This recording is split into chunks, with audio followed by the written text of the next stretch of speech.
Pursuant to Governor Baker's March 12, 2020 order suspending certain provisions of the open meeting law, GL 30A, Section 18, and the Governor's March 15, 2020 order imposing strict limitations on the number of people that may gather in one place, this meeting of the Medfield Warrant Committee is being conducted via remote participation.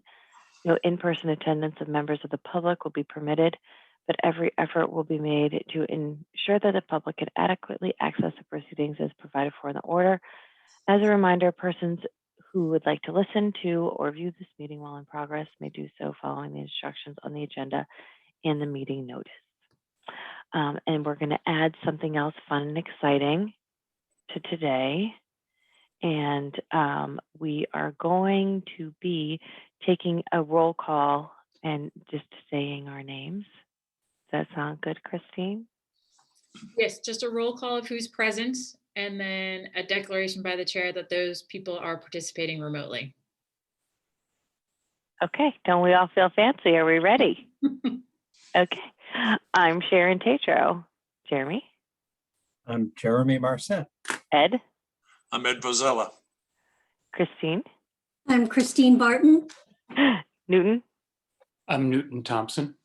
Amanda? I'm Amanda Hall. And Bob? I'm Bob Slaney. Even though his screen is black. There we go. And we are all participating remotely and being recorded for future viewing enjoyment. There you go. All right, Thank you. so we shall begin.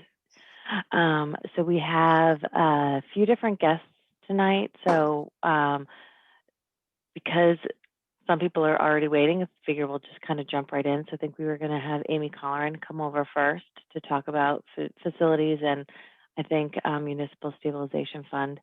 After that, we're going to have the Board of Health, and then after that, the Energy Committee. So to try to keep on time, we'll try to keep each group to like a half an hour if that hopefully works for people. Yeah, I think that will work. Is Amy here? I see her over in attendees. I think she needs to be Red Rover, bring her over.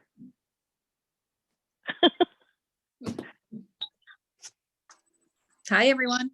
Hi, Amy. Hi, Amy. Hi. How are you? Great. Thanks for having me. So I'll just do a little introduction. First, I want to thank Amy for the multiple calls and emails to go over your budget. Amy started with the town back in January 2019, and she inherited basically a big capital maintenance plan that was done back in 2016 that's referred to as Jerry's Bible. It's a huge, thick document that's like 600 pages that includes a maintenance plan and repair plan for all of the town buildings and the school buildings. But I'm just going to be talking to you today about the facilities budget on the town side. And those town buildings include the town hall, the public safety building, parks and rec building, council on aging, library, and DPW. So that's just with this facilities budget. She is also responsible for the school side as well. And so we'll talk about that later with the building stabilization fund. But this is just the town side. So her total budget request is $614,196. It is just a small increase of 1.5% from last year's budget. And basically that's just derived from two items. One is a step increase for Wayne, who is the facilities coordinator. Amy's salary is level funded on this side. Her salary is paid 20% on the town side and 80% on the school side.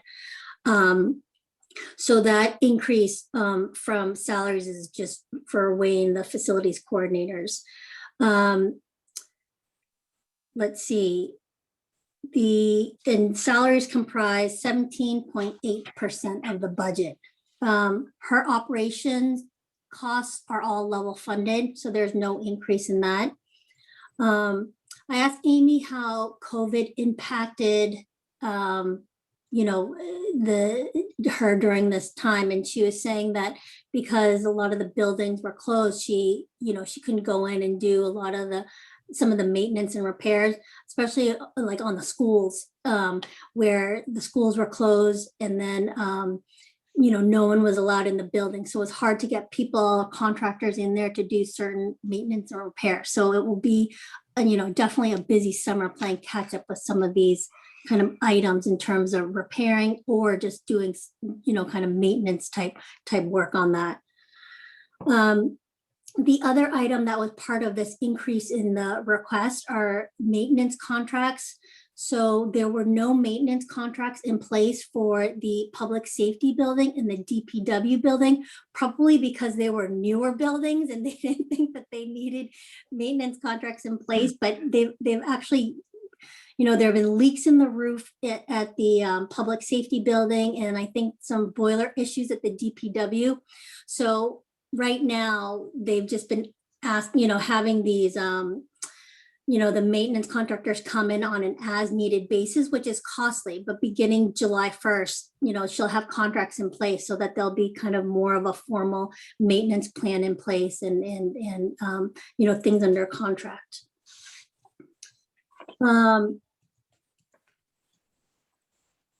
Amy had applied for a Greens community grant, and then she was given $139,000. And all of that had to be allocated to certain projects, which she was able to allocate to like replacing boilers and hot water heaters, repairing and replacing shutoff valves, all of those things. And though all of that money is allotted, but it's nice because it's a grant, so it's free monies. And then in November, she's going to apply for another round of grants just to ease up on some of the burden of having these repairs done to our public buildings. And that's really it for my report. Amy, do you want to say a little something about your budget? Yep, sure. Thank you very much. You covered a lot, but just a little detail. So the preventive maintenance upgrades I'm looking for is boiler preventive maintenance. Neither building had any kind of preventive maintenance contract put in place. So that's really important, especially I know they're new buildings, but it's important to keep them up and maintain properly. And I don't know if that increase, I had all the utilities, a majority of the utilities from the town buildings have been put over onto my side for operations. So if it looks like there's a large increase, that's the reason why it's the water, electric, gas, heating all came over to the facility side, which makes sense. So I can review and just see how we're doing. Hopefully, when we put some of these things in place, if we can see some money savings in some of these utility costs. So does anyone have any questions about my operation side? It's pretty simple, if you will, and it's all level funded. I can take some questions if you like before I go on to the stabilization fund.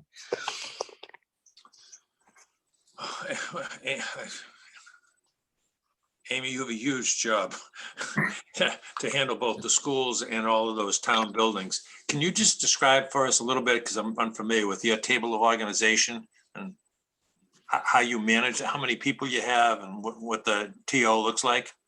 Sure. So on the town side, I have a facilities coordinator, Wayne Langell. So he actually is on both sides. He's on the town side and the school side. So he's, I really depend on him a lot to go and meet contractors, make a lot of phone calls or troubleshoot emergency calls that come in before we have to call in some kind of maintenance person or our contractor for the town side.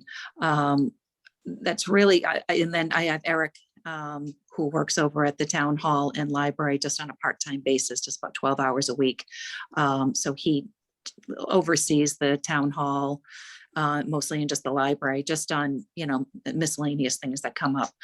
So any kind of emergency that would come up at the town hall or any of the town buildings, I would have to call a contractor in because that's all I have for staffing on that side.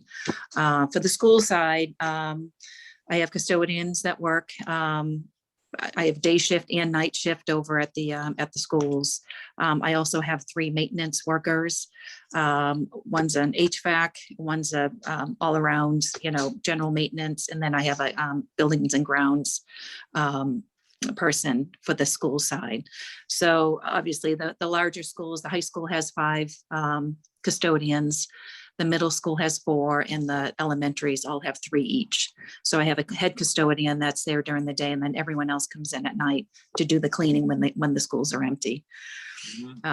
So yeah, so we do what we can with the maintenance that we have over at the school, but majority of the times it's something that they're troubleshooting, seeing what they can do. If not, then we have to call in a contractor to come out and take a look or fix whatever's happening.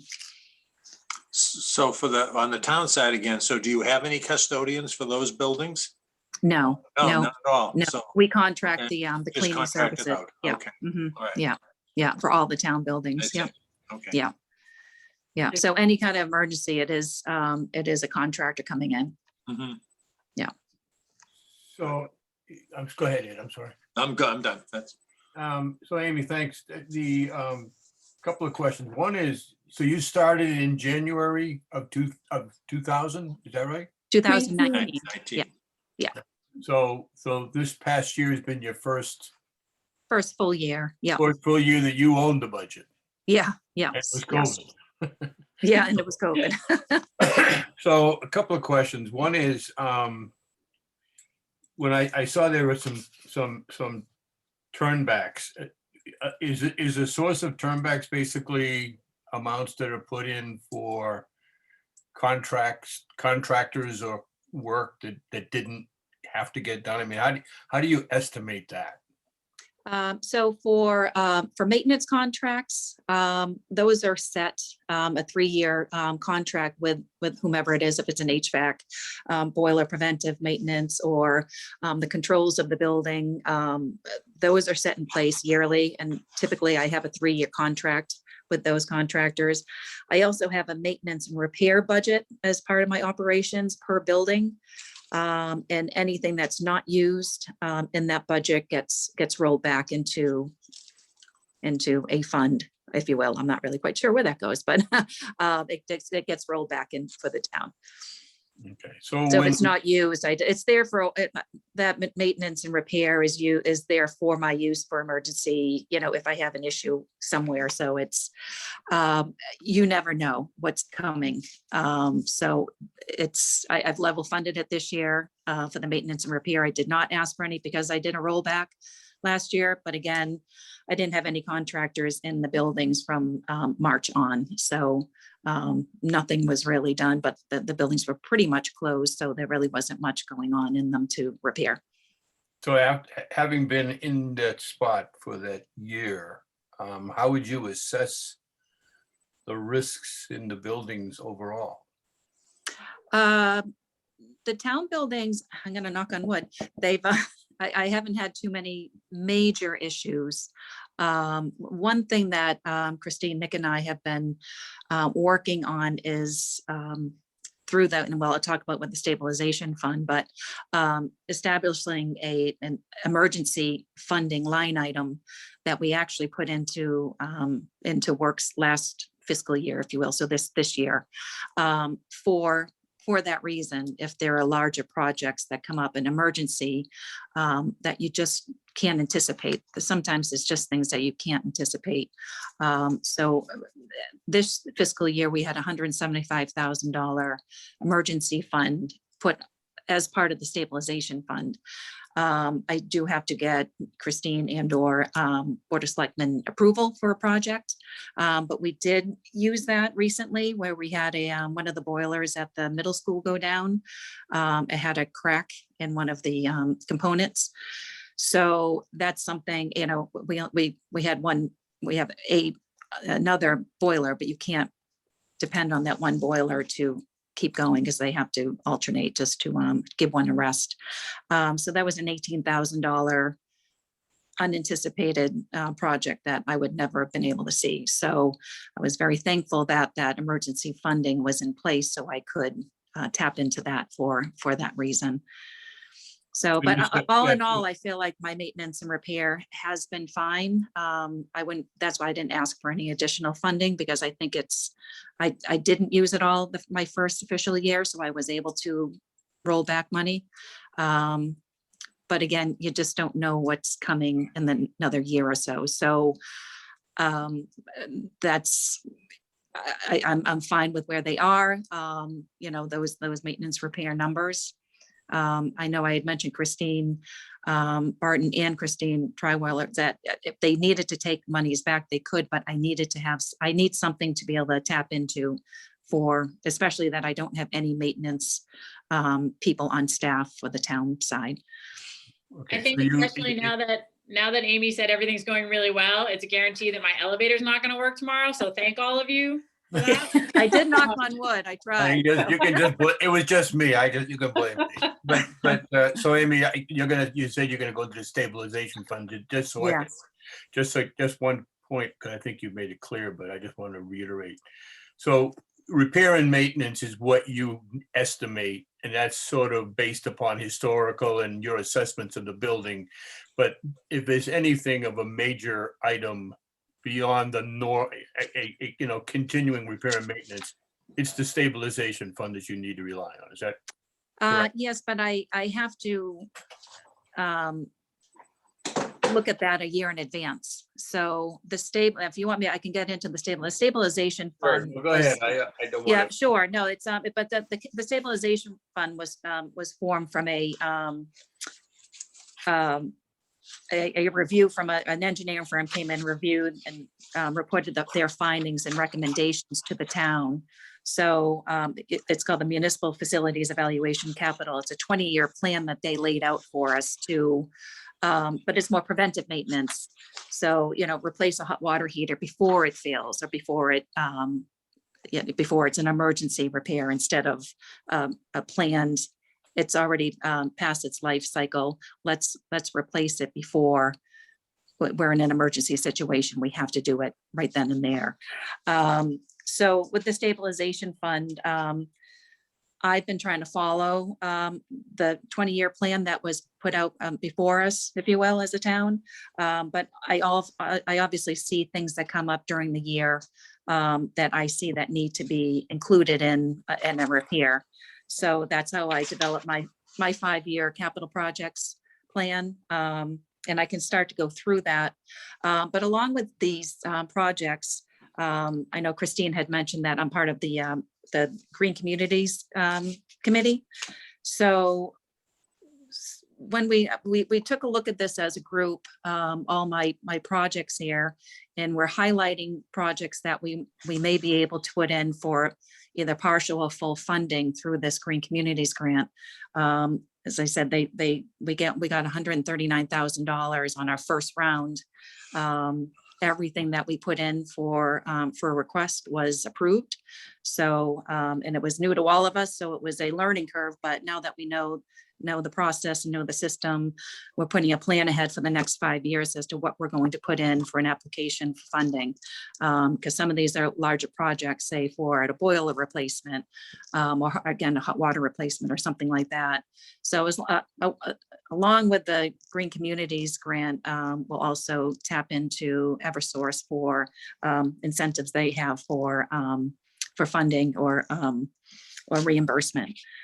So I don't know. I know Christine and Sharon, Christine Trowell, you guys have been through my list here of capital projects. I don't know I'm if everyone happy wants to go hear it through again. You will. 'Cause it might Well, take I a mean, little I just while. thought that we're going to do a larger meeting on capital in a couple of weeks, but I thought that it would be more efficient to your time to have you just go through yours now, and then we won't have to make you come back in 2 weeks, and we'll just make Mark Cucci come. Okay, sounds good to me. Yeah. Okay. So does everyone have it in front of them so we can just I can just go through starting with the high school? Does everyone have that to review? I didn't send that one out. Nick, is that something that you can pull up and Yeah, share? just give me a sec. I'm pulling it up. Oh, Thank great, you. thanks. All right, perfect.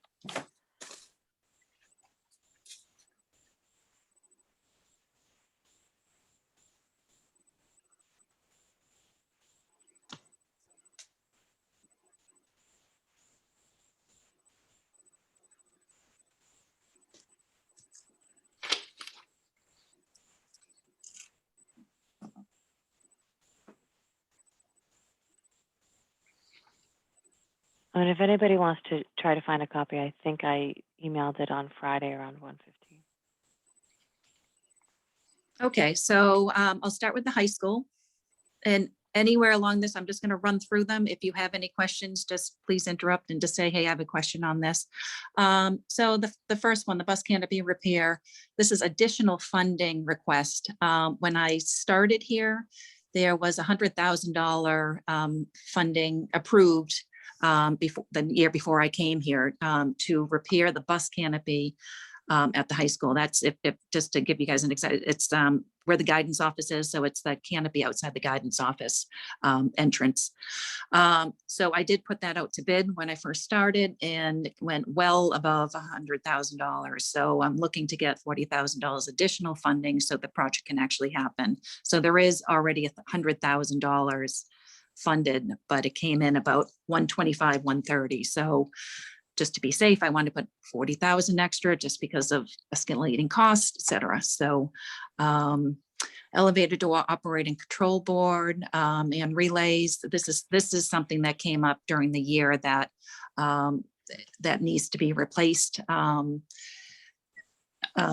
let me see. So when you say preventive maintenance, air handler units, preventive maintenance, RTUs, those are part of the stabilization. I mean, I'm sorry, the evaluation recommendation. Again, it's just their placeholders for 10,000. So for the air handler units is $10,000 per year to start replacing components of these air handling units that are constantly breaking down on me. So this allows me to have monies to have a contractor come in and actually start repairing, replacing some of these air handling units. Again, it's a placeholder. It may not be $10,000, but again, monies, once I know, I've exhausted that line item, I can close it out with Nick. Next door replacement. Again, that's a recommendation through this through the evaluation. Carpet replacement in the library, again, is the same thing. Since I've been here, I've had someone come in and stretch the carpets. If anyone's been in there, especially during the summer months, you can see it rolling because it just the humidity gets in there and it actually gets into be a tripping hazard in there with how many bumps are in that carpet. So there's only so many times you can stretch it till it just needs a replacement.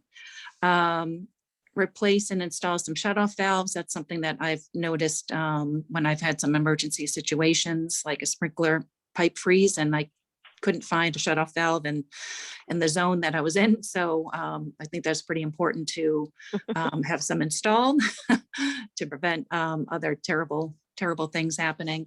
Miscellaneous site work, as everyone knows, we've had some pretty amazing storms fly through Medfield. So I've had many trees land on fences throughout the campus at the high school. So that's just to finally replace some of these fences because they're pretty much an eyesore. And just for the purpose, so I want to be able to get through things for you. I'll just go through 2020 fiscal year. Is that That's okay? fine.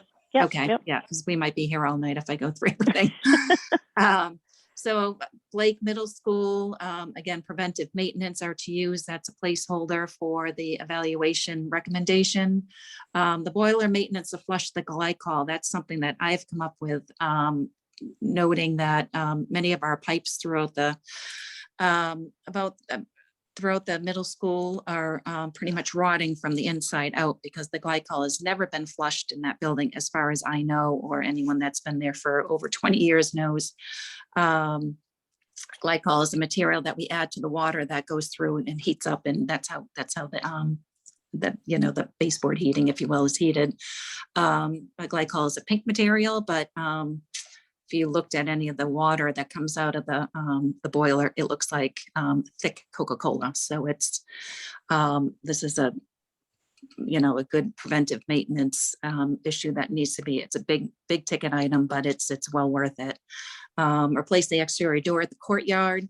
But there's 2 courtyards at the middle school. They're looking to really try to use some of this outside area, especially that would be perfect for COVID, where you can access it, but because of the way the door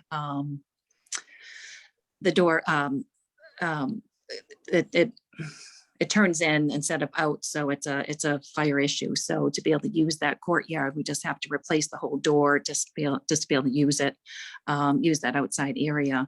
Replace the hot water heater. This is a $200,000 item. That is something that we will be putting in for the green communities for next fall to see if we can get either partial or full funding through the Green Community Grant and through Eversource's incentives. Auditorium seating, that's just, if anyone's ever been to a production or what have you at the auditorium, you can see that the seats in pretty rough shape. So that's just replacing, say, 10 rows a year or something like that, just to get going on replacing the seating. Preventive maintenance for the gym ACs and the fan coil units. Again, that's a placeholder for miscellaneous repairs and components of those fan coil units and gym HVAC to replace those. So the Dale Street, this is a tricky one because let's hope that the Dale Street gets replaced very, very soon. But these are projects that should be done or need to be done. Even if we do have the new school, the schools will still be around for another 2 or 3 years. So the tempering valves, that's a project that I'll be able to put in for the Green Communities Fund. The auditorium stage curtain repair, that's just the stage there is the curtain, I should say, is making me nervous that it's just a repair. I just want to have it. I don't want to get it replaced. I just want to repair because I feel like it might be falling on somebody soon. One thing that we need to, as a town, is discuss the front portico repair. So that would be the pillars that are in the front, the oldest section of the building. I think if any part, if the Dale Street stays where it is, or where the building stays where it is, I think if any part of that building the town would like to see preserved is that older part with the pillars. So that's something that if anyone's seen those lately, they're in very, very tough shape and they're structural. So we either need to make a decision as to do something with that. So right now I have the engineering side of it, so we can have someone look at it and actually see how much it will cost to repair those or replace them. Again, I have a front portico repair. That was in the evaluation, that $400,000. That's where I got that number from. So it was a estimate from the engineers as to what they thought that might cost to repair. So that's something we might want to talk about if we want to move forward with that. Maybe just a question yes, on that particular sure, one. of course. Is that a danger structurally?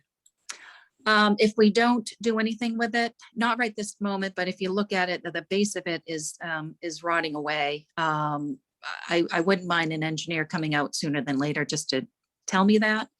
But it's if you take a look at it, it's especially the base, it's in very, very rough shape to the point where I can't really just put a Band-Aid on it.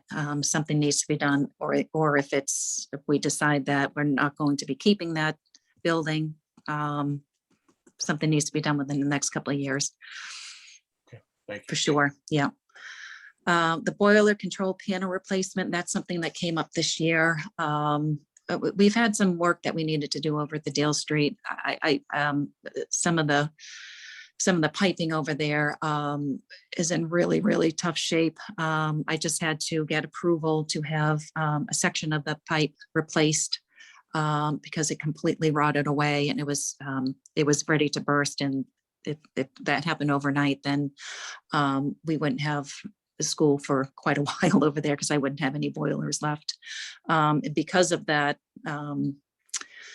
that leak I had that's filled with asbestos over there. So asbestos got wet and it started to fall over there on the roof, on the ceiling. So that asbestos removal is just for that one section. Right now I have it taped off, if you will, with some tarps just to keep it safe. So nothing's, no airborne materials getting out of there, but that's something that will have to be done this summer. The boiler piping repair there, I had an emergency repair just a couple of weeks ago. And this is another section that we found that's that will need to be done, but we think it can wait until after the heating season. So that's unfortunately there's a lot of money for a building that we may be leaving soon, but these will be needed pretty much to get through the next couple of years. So WELOC, again, preventive maintenance, replace the valves throughout, preventive maintenance on the exhaust fans. Those are part of the evaluation recommendations, highly recommend. The flooring and VCT abatement. I get an AHERA asbestos evaluation every 3 years. So I just had it last year. So because of that, there's an agreement that we abate 2 classrooms a year, every other year. So we're up for 2 classrooms to be abated over the summer. So that's what that $25,000 is for. Memorial replaced the fire alarm panel.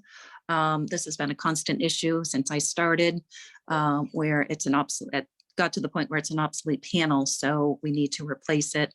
There's 3 split systems over there that need to be replaced. That's for HVAC or AC actually. So it's just more AC wall units.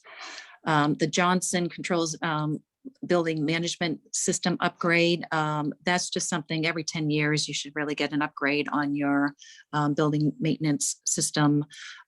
So before it gets to be obsolete, I'm requesting an upgrade for it so we can control the lighting, the heating, etc. And this upgrade will actually allow me to do it from home, which would be nice. So if I ever had an issue, I wouldn't have to go back into the town. I could do it right from my computer, which would be great. The preventive maintenance on the RTUs, replace, that's another evaluation recommendation. The replace the hot water heater and the shutoff valves, that's $120,000. That's something that we will be putting in through the Green Communities Grant. And duct cleaning, that's another preventive maintenance issue that we should take care of. So those are the schools. Wow. Yeah. So town buildings. So town hall, we have duct cleaning again and preventive maintenance of the fan coil units and the air handler units for next year. Public safety. I know this is a brand new building, but I've had a lot of issues over there. We have a CPU replacement. I know I discussed with the capital planning board, the roof engineering and the heating and cooling issues. Sharon, what do we decide about that? Are we taking those out? We took those 2 out and made them be part of the emergency fund. Okay. So All right. the equivalent of the 50,000 is going to be added to what was left over, projected to be left over from this year. So say that's 100. Your emergency fund next year would be 150. So that way, if you don't need to do those 2 things, then it can be used for someone else, or you have it if you need it. I think Jeremy Perfect. has a cute little hand up. A little hand up. And maybe this, it's a basic question that I just want to ask. Just maybe there's an answer to it, but none of these things are under warranty for the new building? These are No, above and you're beyond not the to first person to pursue ask that question. I Yeah. presumed I wasn't. I just Yeah, wanted to- no, wanted to believe ask. me, I've checked. So, well, let me explain a little bit with the roof engineering repairs. Yeah. I constantly have issues with leaking over there. And I have the roofer come out and, they can't find anything. So we've done a little investigating and we actually, we think it's an air intake event. Because it's not every time it rains. It's only certain rains and maybe the way the wind's blowing. So we're trying to see what we're going to do is we're taking louver off the air intake, and we're actually just doing some sheet metal and we're turning it down. So it's not facing the weather, if you will. So we'll be facing down, we'll still get fresh air. And so that's actually part of an emergency repair that we're requesting from the Board of Selectmen next week to see if that will take care of these leaks that are in just certain areas of the building. So I think it was $8,200, I think, for that repair. So that would be a lot better than the 30,000 placeholder I put in there for the repair, because I had no idea what it was. So along with that, we'll do the louver, and then because water has gotten into that vent, we're lining the whole vent just to see if there's any leaks in there that along the way. So that whole section will be replaced, and I'm hoping that will take care of the issue, I hope.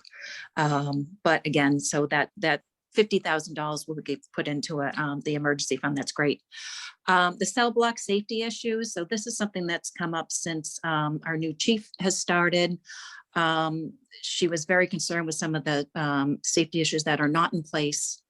One, for example, is there, I think there's 4 cells over there, and none of them are padded, where she said, they're dealing with a lot of mental health issues these days. And she has people coming in that are physically hurting themselves because they're banging themselves against the walls. So that's one thing, is a padded cell. A couple of other things is where they're booking table, I guess. It's literally just a table. So there's really no separation from the officer who's doing the arresting, and et cetera. So that those are things that are included in the safety issues. I had a company come in and do an evaluation based on her request. So that this is actually a proposal I have in place for the issues that have come up. So Park and Recs building, I have nothing in place. Again, that's that the building sort of is what it is. And we'll see if that will be getting maybe replaced somewhere down the line. The COA, all I have for next year is duct cleaning. Again, that's just a preventive maintenance issue that should happen every certain amount of years. For the library. Amy, sorry to Yes, interrupt you. Can you course. just, because I can't remember, was it Roberta from the Council on Aging came in last week and talked about the replacing the wooden, the threshold. Can you just explain that it's on your list, to do, Sure. but it's a little bit more than just replacing it. You had to. Yes, yeah, I actually got in touch with a couple of local contractors to see if I can get a scope of work together and see what the price, price will be, to see if I have to put it out to bid. So at some point, somebody put in, this is before me, large wooden thresholds at the side entrances to the building. The reason why they did that is because the walkways going toward the building are pitched toward the building instead of away. So when a large rain would come, the weather would come inside the building. So they built up the thresholds to keep the water out. So it's a little bit more than just replacing thresholds. I want to take care of the issue. So I want to have someone come in and see about regrading those walkways to the side buildings. And also I'd like to have them look at the front of the building where there are pavers. It's a very pretty area under the pergola, but now the pavers are starting to come up, causing a tripping hazard. So there's a few different components to this project. And I think I had $10,000 approved last year to have some work done. So again, I just called a couple of companies to see if I can get scope of work and estimate, so I can see what I'm looking at for cost, to see if I need to have it put out to bid. So that would be this is definitely happening this spring, if not the spring, then the summer. Great, thanks, Amy. I just wanted Sure. you, to clarify so that. No, absolutely. No, yeah. that's fine. Yep. Thanks. So the library, that's the last one, is the brick facade engineering. So I want to have someone come out as if you've, I mean, it's a beautiful building. I love that building, but most of the mortar is gone from majority of sections. So I want to have someone come out and again, do a scope of work and see if I can get that out to bid for next year. So that's it for next year. Anyone have any questions on any of it, please ask. So I guess this may be for Sharon and yourself, Amy, but now that we have, it's just short of $1 million. What do we do next? What do you do next? You put this into priority sequence and those things that have to be done for public safety or something's broken and then you push off the rest. How do you prioritize all this? So, yeah, good question. So put it this way, if I'll take the schools first, I'll prioritize that as to what I can get done or what I should get or what I need to get done with the kids out of school or not during heating season or something like that. It will be a very busy summer. And some of these I may wait out on. I mean, the flush of the glycol, I'll get that going right away because that needs to be done. Replacing of the hot water heater, that may wait just because of, I want to put that in to the Green Communities grant. So I feel like I'm a little bit like a year behind with these Green Communities grant because so I think for next fall, we'll put in for projects for 2022 and 2023. So I'm already I'll be ahead of the game come 2023 fiscal year. So I know what funding will be in place for Green Communities. But Green Communities is funny as well because they, so for the projects that we were awarded for this year, we got an award in September, but you have to have the projects done and completed and paid for before you can even apply for a second one. So would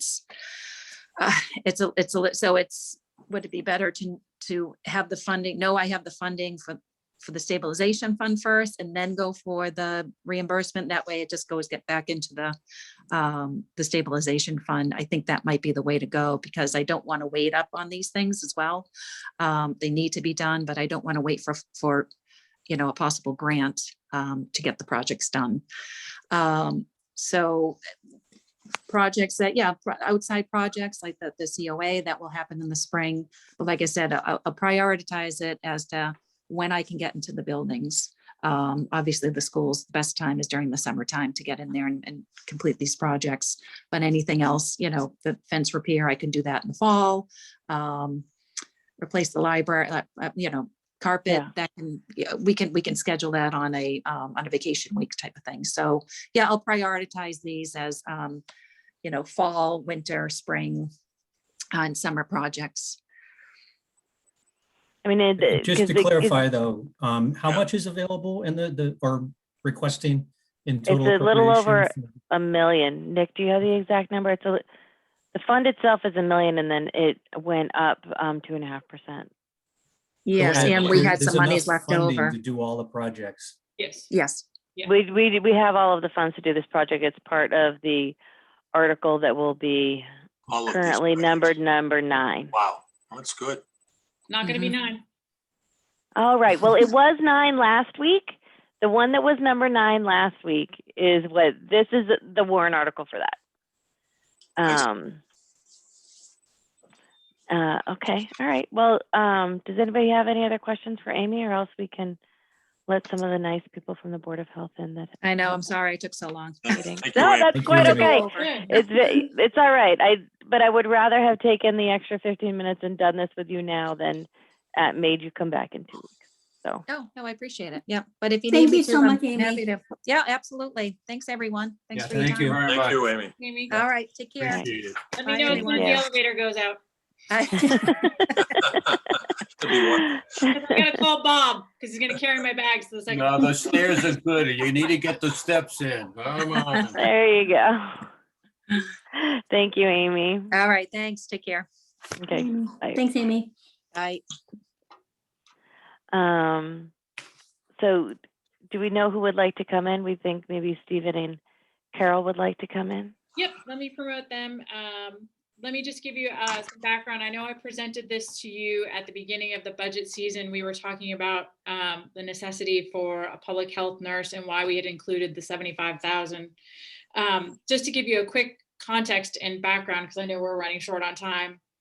We currently utilize the VNA, Natick Walpole VNA, for our existing public health nursing.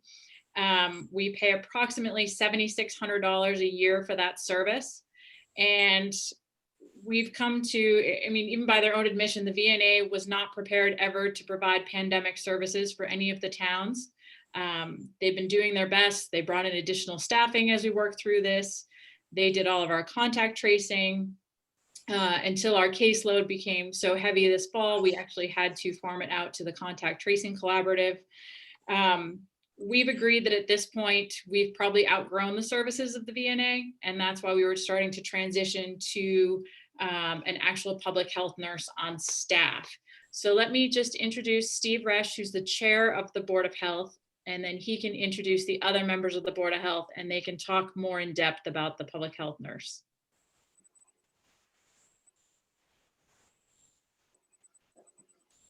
All right. Let me just put...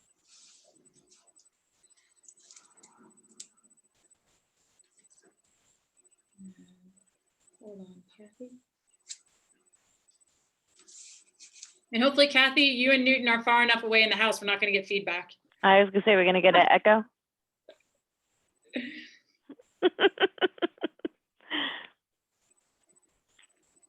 No conflict here. There you go. It's all good. I was gonna say, we haven't had to bring all the park and rec commissioners in yet. I haven't had to have my husband sitting downstairs, so it's all good. All right, there's Steve. Steve, if you could introduce the other members of the Board of Health.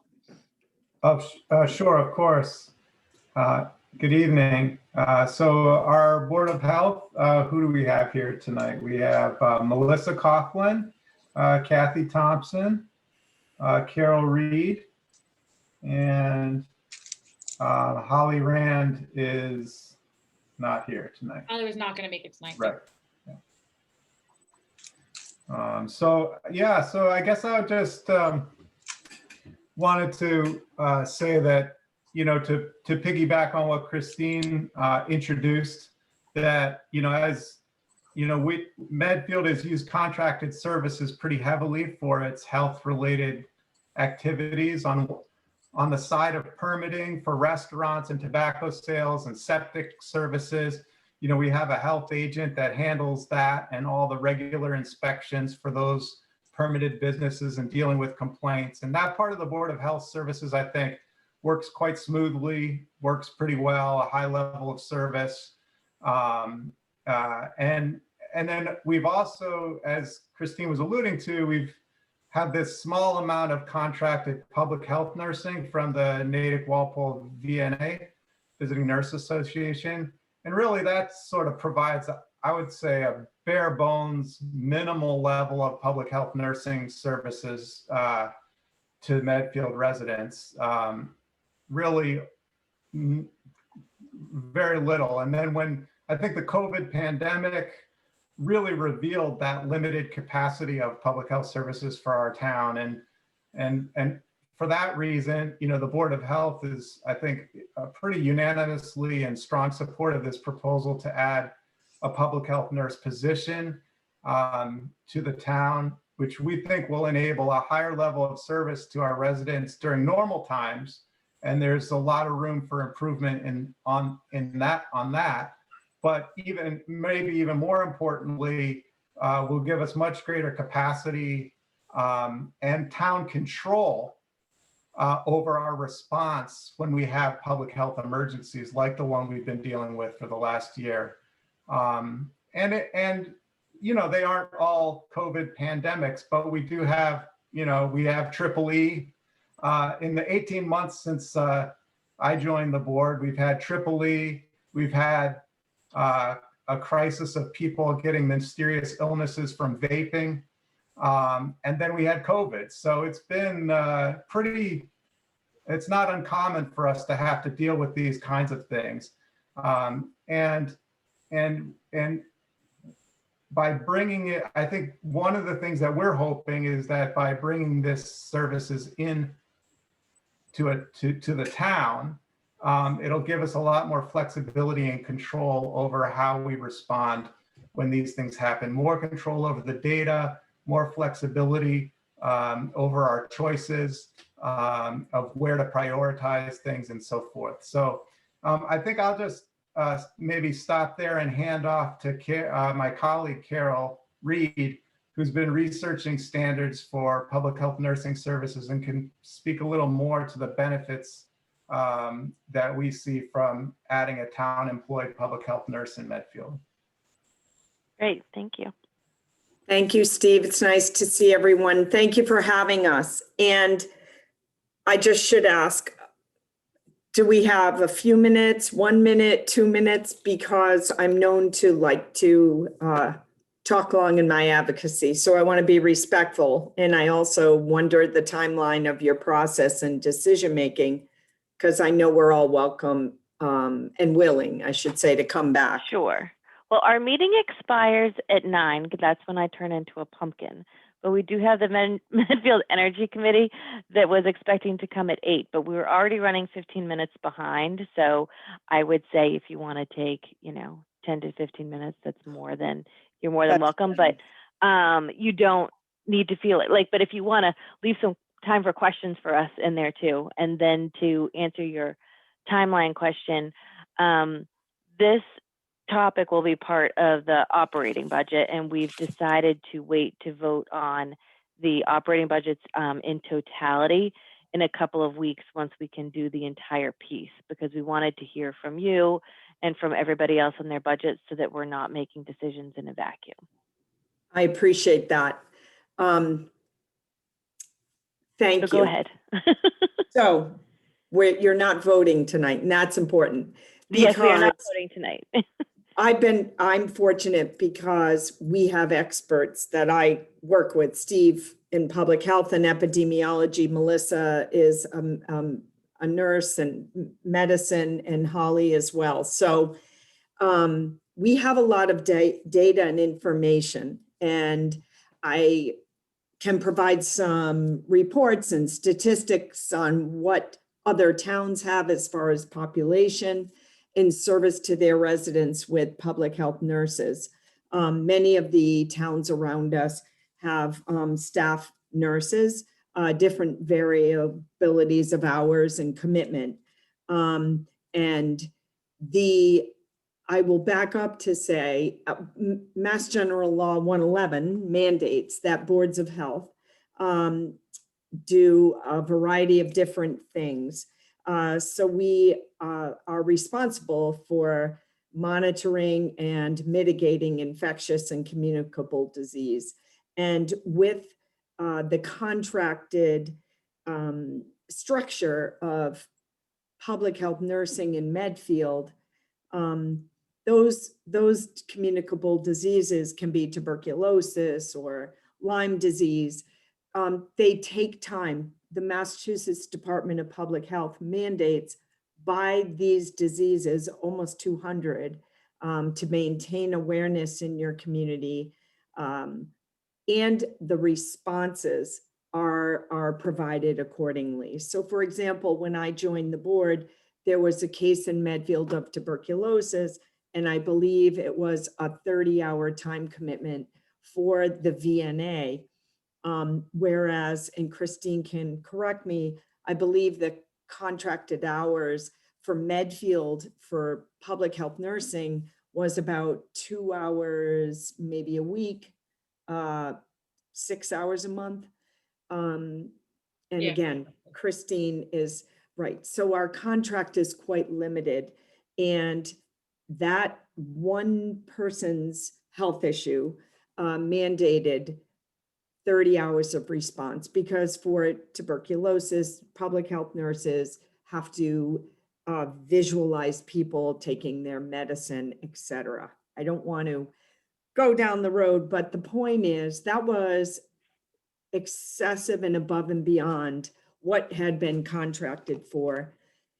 And Christine worked that out in our budget and funding. But the bottom line is public health nurses are a foundation of a community as far as being a link with behavioral health, mental health, the DPW, emergency responders.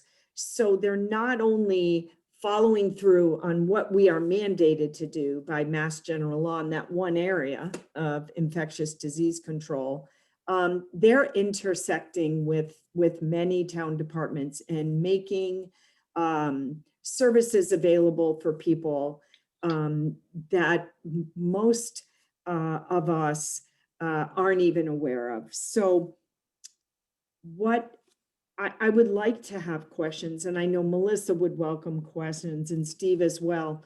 I have so much data and have recently, the state and Rep. Garlick has pushing for legislation to make standards for all cities and towns on services provided for residents. And public health nursing is one of those basic services that touches so many different dimensions of wellness in a community and extrapolates to cost savings. So there's data on that too. I will say, since the pandemic, and this was a desire of mine before being appointed to the board 3 years ago, but since the pandemic, the governor has issued, I think, maybe at least 50 executive orders, and 30 of those executive orders call for local board of health and public health staff response. So I just want to say that since the pandemic, not only has our public health nursing service been identified as a gap, but the other staff that towns around us have. So Christine really, and she smiles, but she's our public health department. So she knows, and I've made it clear. You might be frightening people, Carol. Don't frighten people. But there are towns like Westwood that have 6 full-time staff. So I'm not here to be too emphatic because I understand municipal budgets and constraints. But Medfield has gotten by with a minimal bench, and I'm really going to continue to advocate to have this one position, even though we are at a time that is challenging financially. So I'm trying to be thoughtful. I'll stop talking. We hope that, I know Melissa would like to say something. We welcome questions. I'm planning to send you all some information that talks about the range and scope of public health nursing. Kathy's here. I also want to say she literally has taken up the COVID contact tracing and case guidance. If it hadn't been for Kathy, because of the burdens of the VNA with their capacity, our community would be in a really different place. Lastly, I will say the governor stood up the CTC. He contracted with Partners in Health. They are the community tracing collaborative. I've been told through a number of people that service, which our VNA refers our COVID cases, guidance, and contact tracing to the CTC. Kathy manages schools and families. That service will be brought down in capacity. So on June 30th, we will have no more CTC. So we really need, in as far as COVID, this public health nurse to be able to take up back to support our town with across all ages, in not only school kids. So thank you for listening to me, and thank you for reviewing some things I'll send to Christine. Hopefully you'll have time to read, and we do hope you'll give us questions and learn more about this. Of course. Does I see that Melissa dropped out, so I don't know if people have questions while we wait for Melissa to come back, or Kathy's here. I don't know. and what Kathy's Kathy here too. wants Yeah. Did you want to say something, Kathy, before we start asking questions? No, I think Carol did a great job. I Okay. think we we're talking about a public health nurse even before the pandemic. I think it just brought to light that, you know, it would be a really useful thing in the community, you know, both for schools and certainly for the Council on Aging and, you know, all the families in between. Great. So Melissa, I welcome have a back. question from upstairs at the Thompson House. Not necessarily for downstairs, but I was So, saying, Carol- it's in the fridge. so Carol, you had I knew. circulated some links to different towns who have publicized or posted their needs for a public health nurse. And the center of gravity seems to be about, in terms of pricing, anywhere from high 60s to the mid 70s. Some are even higher, some of the bigger towns like Brookline. I'm wondering, the market would seem to be heating up at this time. Should this have been an FY21 request as opposed to 22? Are you saying, should we have had this person, this? Yeah. Yeah, sure. Right. Yes. I feel that our town would benefit greatly last year, this Right. year from a public health nurse. Absolutely. So the market is, again, seems to be hot, and we have to wait for annual town meeting and then you can post. So will the best and brightest be scooped up? Well, I want to be respectful, but I'm also, you all know, I am vocal and I don't want to overstep, but I feel like increasing the allocation even by $5,000 would give Christine a range, because I also know that we would like to have a person that's experienced so that they can support the work that Christine does with all the departments, because our office manager in the health department is a part-time position, and that would be helpful. So So if I was, I will tell you, I will speak to that in coming up with the $75,000. That was based on some research we had done about 6 months ago. So it wouldn't surprise me to see the market has changed. We've seen a lot of public health nurses retire. It's been a very stressful last 9 months. But the problem is we do have a deficit this year. We are looking to fix some structural issues within our budget. In addition, we're probably contemplating layoffs in some of our departments. And as you know, we had a 4% reduction in the town budget last year, and we didn't fill several positions. So I didn't feel in the first year of going for this position that 80,000 was what we needed when we first started putting this together back in the fall. So let me, thanks for everybody, and it's very clear the work you've done this year is Herculean, I know. You can just see that and appreciate all you've done. But kind of segueing from what Christine's comments were, some towns share resources, some towns don't have full-time, in my readings, and going back to the former chairman of who always said, be careful about full-time people because they come with benefits and the like, you know, and I got that when I was seating in the audience. So are there options in that regard? And I understand, you know, what can be done, but from a practical perspective, I hate to use the word practical, sorry. I'll just say I'm an accountant.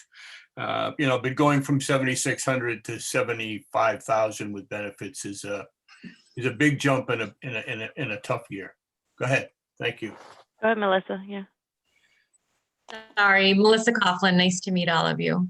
I'll just use an example. I think this is just going to put it in perspective in a way where numbers may not be able to do that for you in the board, everybody listening to the call. So for example, several years ago when we had a dedicated, Carol, correct me if I'm wrong, a public health nurse who was really dedicated to the town of Medfield. So would do above and beyond to take care of our citizens of Medfield, right? would go figure out how to go into people's homes to vaccinate homebound folks, for example. So I'm just using this example as the difference between having a public health nurse who is a Medfield hired, dedicated to our town versus a contracted nurse who is just working with us to sort of get through the year, for example. So this one woman reached out to me. She takes care of her homebound mother and wants to get her mother vaccinated for COVID-19. Several years ago, if we were to have our own nurse, our public health nurse, we could collaborate with them and make that happen. But because we're constrained to this nurse who we have contracted out, we have very limited options of working to get this done. So I'm just using that example, a practical example of what the difference is for having our own nurse versus someone who's contracted out. Right. Melissa, one question, would the Council on Aging be able to step in that situation where they would be able to assist with Yeah, vaccinations? Christine, hi, how are you? It's good to Good, see how are you. you? Good to see you. We did discuss that in our Board of Health meeting. And we are limited to what our public health nurses are to do for our town because they have such limited amount of hours that we contract to them for. And to be able to produce this vaccine for homebound folks requires a good amount of time because we need to go into their homes. We need to sit with them for 15 to 30 minutes and make sure they're not having a reaction. But basically, I think I'm just using that as an example of what we could do if we had our own staff versus what we would be able to, what we can do now, what our limitations are. I know it's not always going to be COVID-19, but that's just a homegrown example.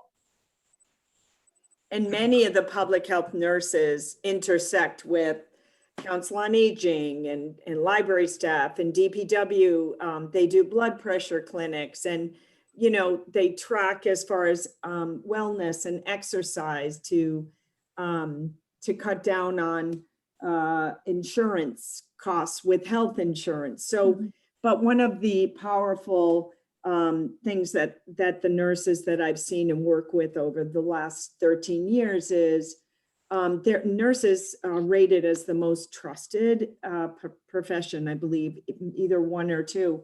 So we have people that come to us for mental health support. And, you know, I know Kathy McDonald and her team does fuel assistance, but there's a presence, and as Melissa said, of someone who's dedicated to our town that can make connections and intersect and do work that really across the lifespan that we don't even realize sometimes. And again, I don't. And I guess just from my perspective, just to say one thing on my question is I totally appreciate everything you've said. My question, I think, is really towards as we go forward and we're looking at options. If, you know, if there could be an option such as that doesn't get us the best case scenario, but gets us a possible scenario. Better than we are now. I'm just giving you my perspective. That's all. I will say that there's an opportunity and there's for regional and sharing services and money that's going to be available, that is available, and it's a 2-page grant and on Combis posted. So it's time to look at that, and the communities I work with are doing so. It's for regional and shared services through, and that would be supplemental to what we do in Medfield and well needed. Tonight, we're talking about public health nurses, but I say that because our bench for public health staff is minimal and contracted, and it falls to Christine, you know, and we have a great consultant, but it's a consultation, environmental health. And I say that because what I'm told is they want to see that if you fund the foundation, then they're going to be apt, as we find regional partners, to give this money. So I think partnering with Dover or Sherburne or Millis for public health services, whether it be a nurse, more nursing or as part of a nurse, is vital. However, those right now, when you look at Medfield, we don't really have the commitment to staff to say we back, the municipal budget of communities, in my opinion, it shows your values and your commitment to the residents other than functional services. So when the state has this legislation passed and these mandatory minimum services are required, and they start to give out these regional grants, and we find communities to partner with, we're going to be more apt to get that money if we can show that we're committed to our minimum services. So basically, in my heart, I'd like to see the public health nurse be someone that can make those relationships with the regional shared services, be the point person with Christine and Nancy Bonatti, and make us have a presence that people even want to partner with. Because I won't see that happening if we don't have some sort of an anchor and the town doesn't show. And Thank you, Carol. I'll get it. One more question, Carol. How does the public health nurse interact and work with the school nurses? We're on well, speed Kathy dial. can talk to that. Yes, we speak probably every day, and certainly even on weekends through a pandemic, especially. And before the pandemic, it was more, new families moving to town, and we've had, the demographic has changed a little bit in Medfield. We have more families that move to town either without insurance or without primary care physicians. They're under immunized. So it's a lot of work on the, the school nurse part, just trying to get these kids into school to meet the state mandates. So not having a person to help with that because we have limited resources, is really difficult. Currently I chair the home committee and have been trying to, get funds from there and work with local pediatricians and do a lot of that social work piece. But a real public health nurse would help with that. So we could really get these families in, get them into school faster, and, keep everybody in the whole community healthy by having, these kids up to date with their immunizations. So we did have more of that, 24 years ago when I started in the school than we have now. We also had a local pediatrician right in town that was very helpful. And, we don't have that, any longer either. Steve, did you want to say something? I saw you. Yeah, I mean, I just, one comment just reacting to, it's clearly, it's a big jump in terms of budget from where we've been. And, there are obviously the concerns of taking on an FTE that has, benefits and long-term commitments and all that.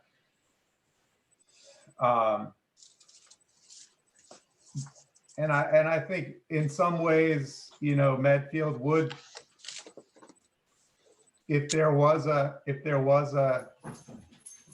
half-time or three-quarter time or shared with another community type of opportunity, that would probably be an improvement still over what we have now, if such an opportunity, if that could be worked out, that being said, probably from what we've been looking at in terms of standards, one FTE of a public health nurse for a town of 13,000 people is not huge. It's not, and what we have been doing has been extremely minimal for a town our size. So, and it does have this feature to it, I would also say, of, you can see that we're kind of, this pandemic thing puts it in perspective. And, you know, you do wonder like, okay, well, when the pandemic goes away, like, have you bought excess services? And you don't want to be in that situation. But I think our feeling is that even, you know, as Carol alluded to, you know, and Melissa as well, even before the COVID pandemic, it was already something that we talked about regularly. And admittedly, at that time, it wasn't so much a focus on having someone in-house necessarily, but it was about expanding, you know, maybe making a larger contracted service, you know, so that we could do a little bit more than we're doing now for the community.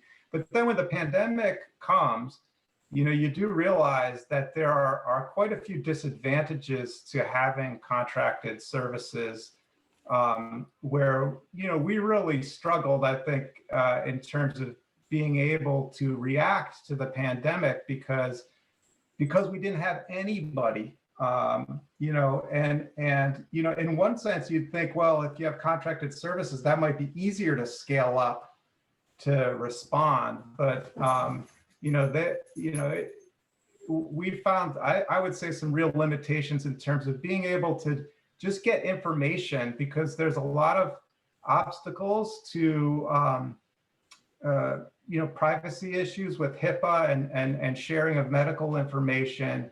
That can be a challenge. And so if the group that you've contracted with is you know, not entirely comfortable with sharing information that you might feel is important for responding to a pandemic, it's a very tough situation when you feel like your hands are tied because you don't have control where you really feel like you need control in order to protect your community. And so that, you know, I don't know quite how to put a price tag on some of those things. In some ways, it is a bit of like, you could think of it like an insurance policy in some ways, that,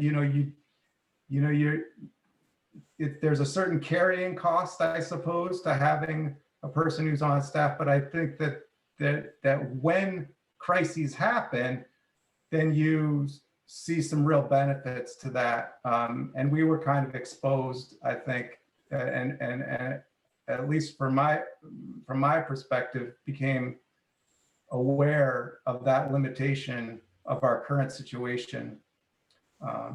So it's just a way to look at it. I appreciate that. I appreciate Steve bringing that up, and Kathy can talk to that. The way we track 200 communicable and infectious diseases through a standard test that comes through a doctor's office, a lab, or a hospital, and each Board of Health is informed through the state system called MAVEN. And MAVEN is, you know, a quantitative report to towns. Kathy, during H1N1, was a MAVEN user, as she should be.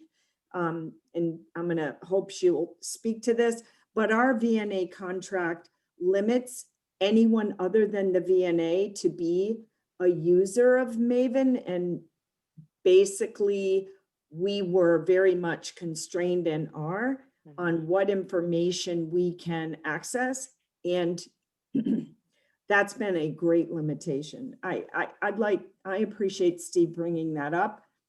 And yeah, I think this has all been incredibly helpful, and I'm only just looking a little bit at time, and we're not going to vote tonight. So if anybody else has any other specific questions for tonight, we could answer those quick. Otherwise, I'd like to put a little bit of a pin in the discussion, knowing that we won't vote again on it until probably, I think we're going to have 2 meetings the week of March 15th. So if you guys have anything you want to send us to look at, and if needed, we can send questions back, and we could always get together again before we vote, if that works for everyone, just because I know there's a couple people from the Energy Committee waiting too.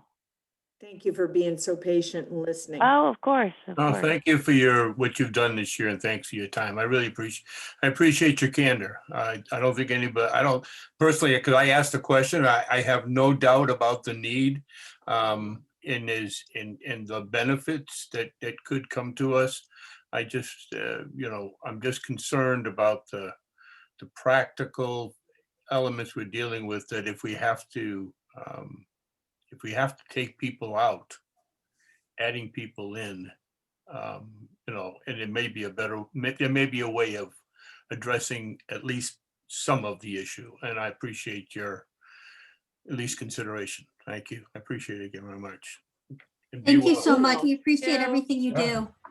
Thank Thanks you. for Thank having you. us. Thank you. All right. Appreciate your Okay. patience. Good night. Oh, of course. Of course. Thank you.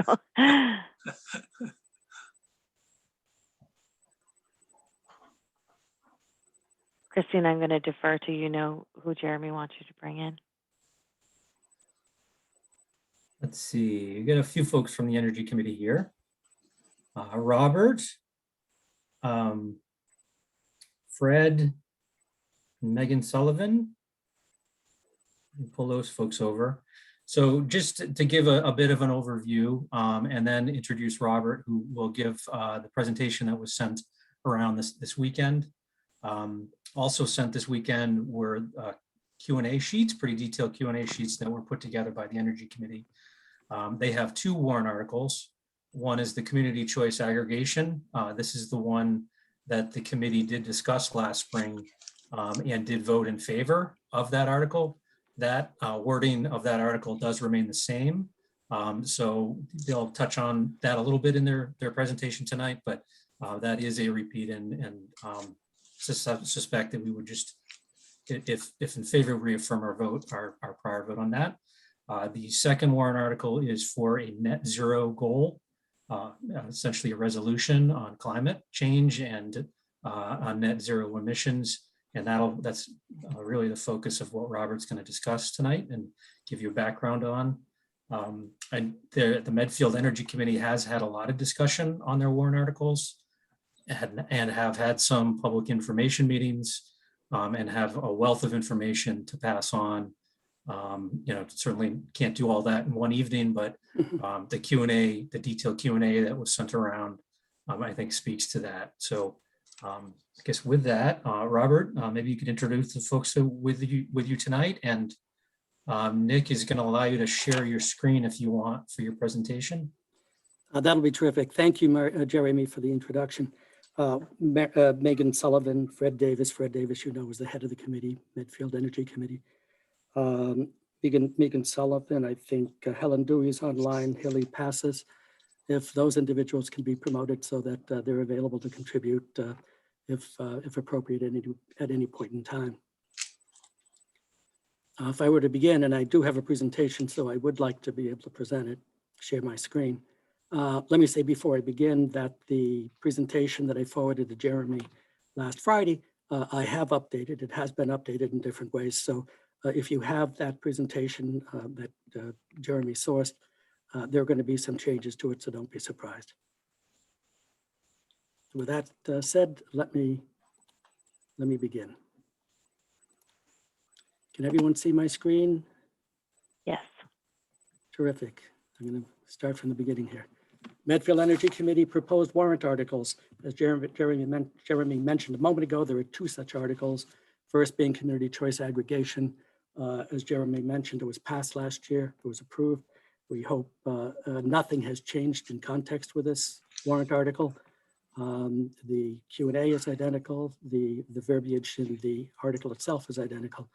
The hope is that we can pass this article this evening as it was passed last spring. It was approved at that time. I do have some slides at the end of the deck here so that if we'd like to have a conversation about this particular article, we'll be able to do so at the end of the conversation about that extends beyond what I think is more important to us this evening. That's the Medfield Net Zero Goal article, the second of our two articles. By the way, everyone will be delighted to know that there's no price tag, no $sign next to anything I'm going to be saying tonight. So I should get some smiles from the audience on that one. There you go. Right. Whoops, let me not go too fast.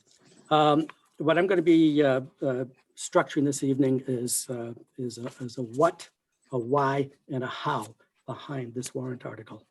The what meaning classically, what is this article all about? I mean, it's one thing to see the language that I just presented a moment ago, and I hope everyone has had an opportunity to read.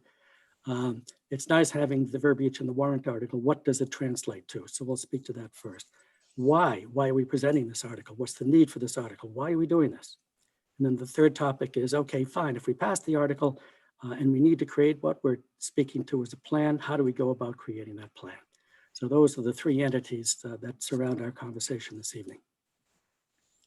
So that said, let me begin. And the first part of this is what this warrant article does. With this article, we in Medfield affirm the Massachusetts State Net Zero 2050 goal, which the state legislature has published, along with a plan and a roadmap. I use the term synonymously, plan and roadmap, a plan to achieve the goal of net zero by 2050. Beyond affirming this state 2050 goal, we are charging the town to create a living, evolving plan to be a roadmap for how the town and its residents and businesses, all stakeholders in town, how we can all responsibly, affordably, equitably reduce greenhouse gas emissions with a time frame for accomplishing that being 2050 or sooner. That's what this warrant article is all about. If you have any questions about that statement in and of itself, I'll be happy to entertain them, or we can speak to it later on. But this is the heart of what we're going to be dealing with here this evening with the article. With silence, I'll move on. Why this article? We need to do our part to stop climate change. Very simple. I'm assuming that everyone who's listening in this evening has an awareness of climate change and understands, and I should rephrase, I should say agrees that it's really happening. And that climate change is dangerous to our future in this world, and certainly dangerous to our children's future. So climate change is a serious topic.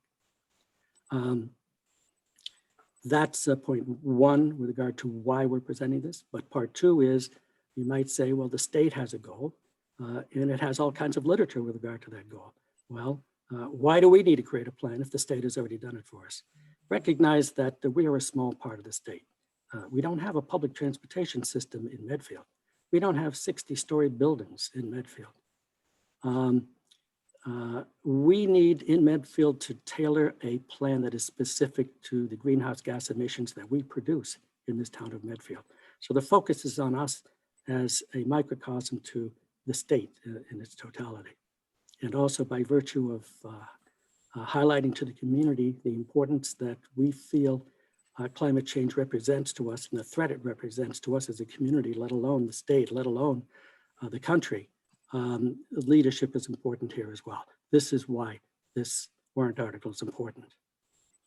Keep in mind, we are not alone in presenting warrant articles like this. We are not trailblazers. In fact, we are really followers. There's a listing of some towns, all of which surround us within perhaps a 10-mile zone. All of these towns are with us, creating plans that we're looking forward to create for Medfield. So we're not alone in this exercise. Back in the fall, the Medfield Environmental Action Committee here in town put out a survey and had 504 responses in Medfield. The survey asked the question, do you support Medfield adopting climate goal and adopting an action plan? 72% of the 504 responses said, yep, totally agree. Another 17% said, yeah, we need to do something about climate crisis, but I really would like to know some more about it. So in other words, please give me some information. But yeah, I agree, we need to do something about climate change. You take those two numbers, you add them up, and we've got 89% of the responses. So here we have some sense that the town supports what we're trying to represent this evening with this article. Moving forward, a couple of definitions. What are greenhouse gas emissions? You know, that term is in the article. I want to make sure that everyone is clear on its definition. I'm not going to read it because I think anyone who hasn't heard this term before, there are probably few of us, and I'll let the definition speak for itself. But I do want to spend a couple of moments on what is net zero. So I'll kind of summarize what net zero represents. It represents our effort to achieve a balance between the amount of greenhouse gas emissions that we are sending into our atmosphere with the amount of greenhouse gas emissions that we take out of our atmosphere. So in essence, what we were talking about, we need to create an equilibrium. We even have to get ahead of an equilibrium in the sense that it would be great if we could remove more greenhouse gas emissions from our atmosphere than we put into it. Back to the what of the what, why, and how. What is a net zero action plan? This quotation that you see represented here comes from the Massachusetts Climate Action Network, which is a nonprofit organization in Massachusetts that advocates for responsible climate action. Basically, what it translates to is we need to create a net zero plan is a long-term roadmap of steps that we need to take as a town, Medfield, to reach net zero with a timeline that has short and long-term goals and priority actions. So it's a roadmap with a timeline to achieve a goal. The first part of a net zero action plan is, hey, what is our Medfield greenhouse gas inventory? Well, what is a greenhouse gas inventory? Here's the definition of it. And there are two links that I have down here in the bottom of the screen. The two links, the first one is actually a link that can help anyone who looks at it, help any resident get an understanding of what emissions are coming out of a residence into our environment. So it's residentially oriented. The second one, which is the one we're going to focus attention on now, which is from MAPC. The second one is a tool that can be used to quantify the emissions that the town is putting into our atmosphere and what percentages are reflected by each of the sources of emission that the town makes to our environment. As a committee, we've done work on this already. The Medfield Environment Action Committee has worked on this and come up with the following representation of what we have here in Medfield. No surprise here, residential buildings, a large part of the total. Add residential buildings with all other businesses that we have in town and municipal buildings we have in town. We have 55% of the total emissions in Medfield coming from those sources. Adding in just simply passenger vehicles around town, another nearly 42%. Our total there alone is over or at 96% of our total. So that's what we have to drive towards reducing: passenger vehicle emissions and residential and other building structure emissions into our atmosphere. No surprise here with findings whatsoever. Okay.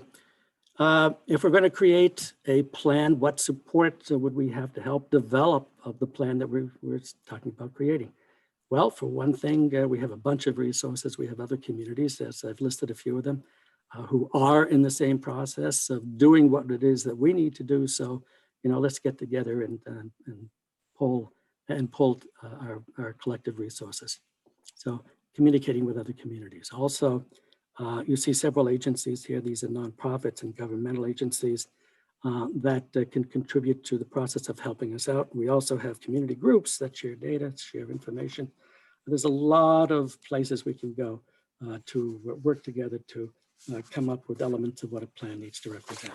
Looking at the state level, I referred earlier to the fact that the state has produced a whole bunch of documents. You'll see a few of them listed here. Most of these documents tend to be long, hundreds of pages. And as I've said to a few people prior to this meeting, if anyone who's listening in suffers from insomnia, I welcome you to open up one of these articles when you go to bed at night.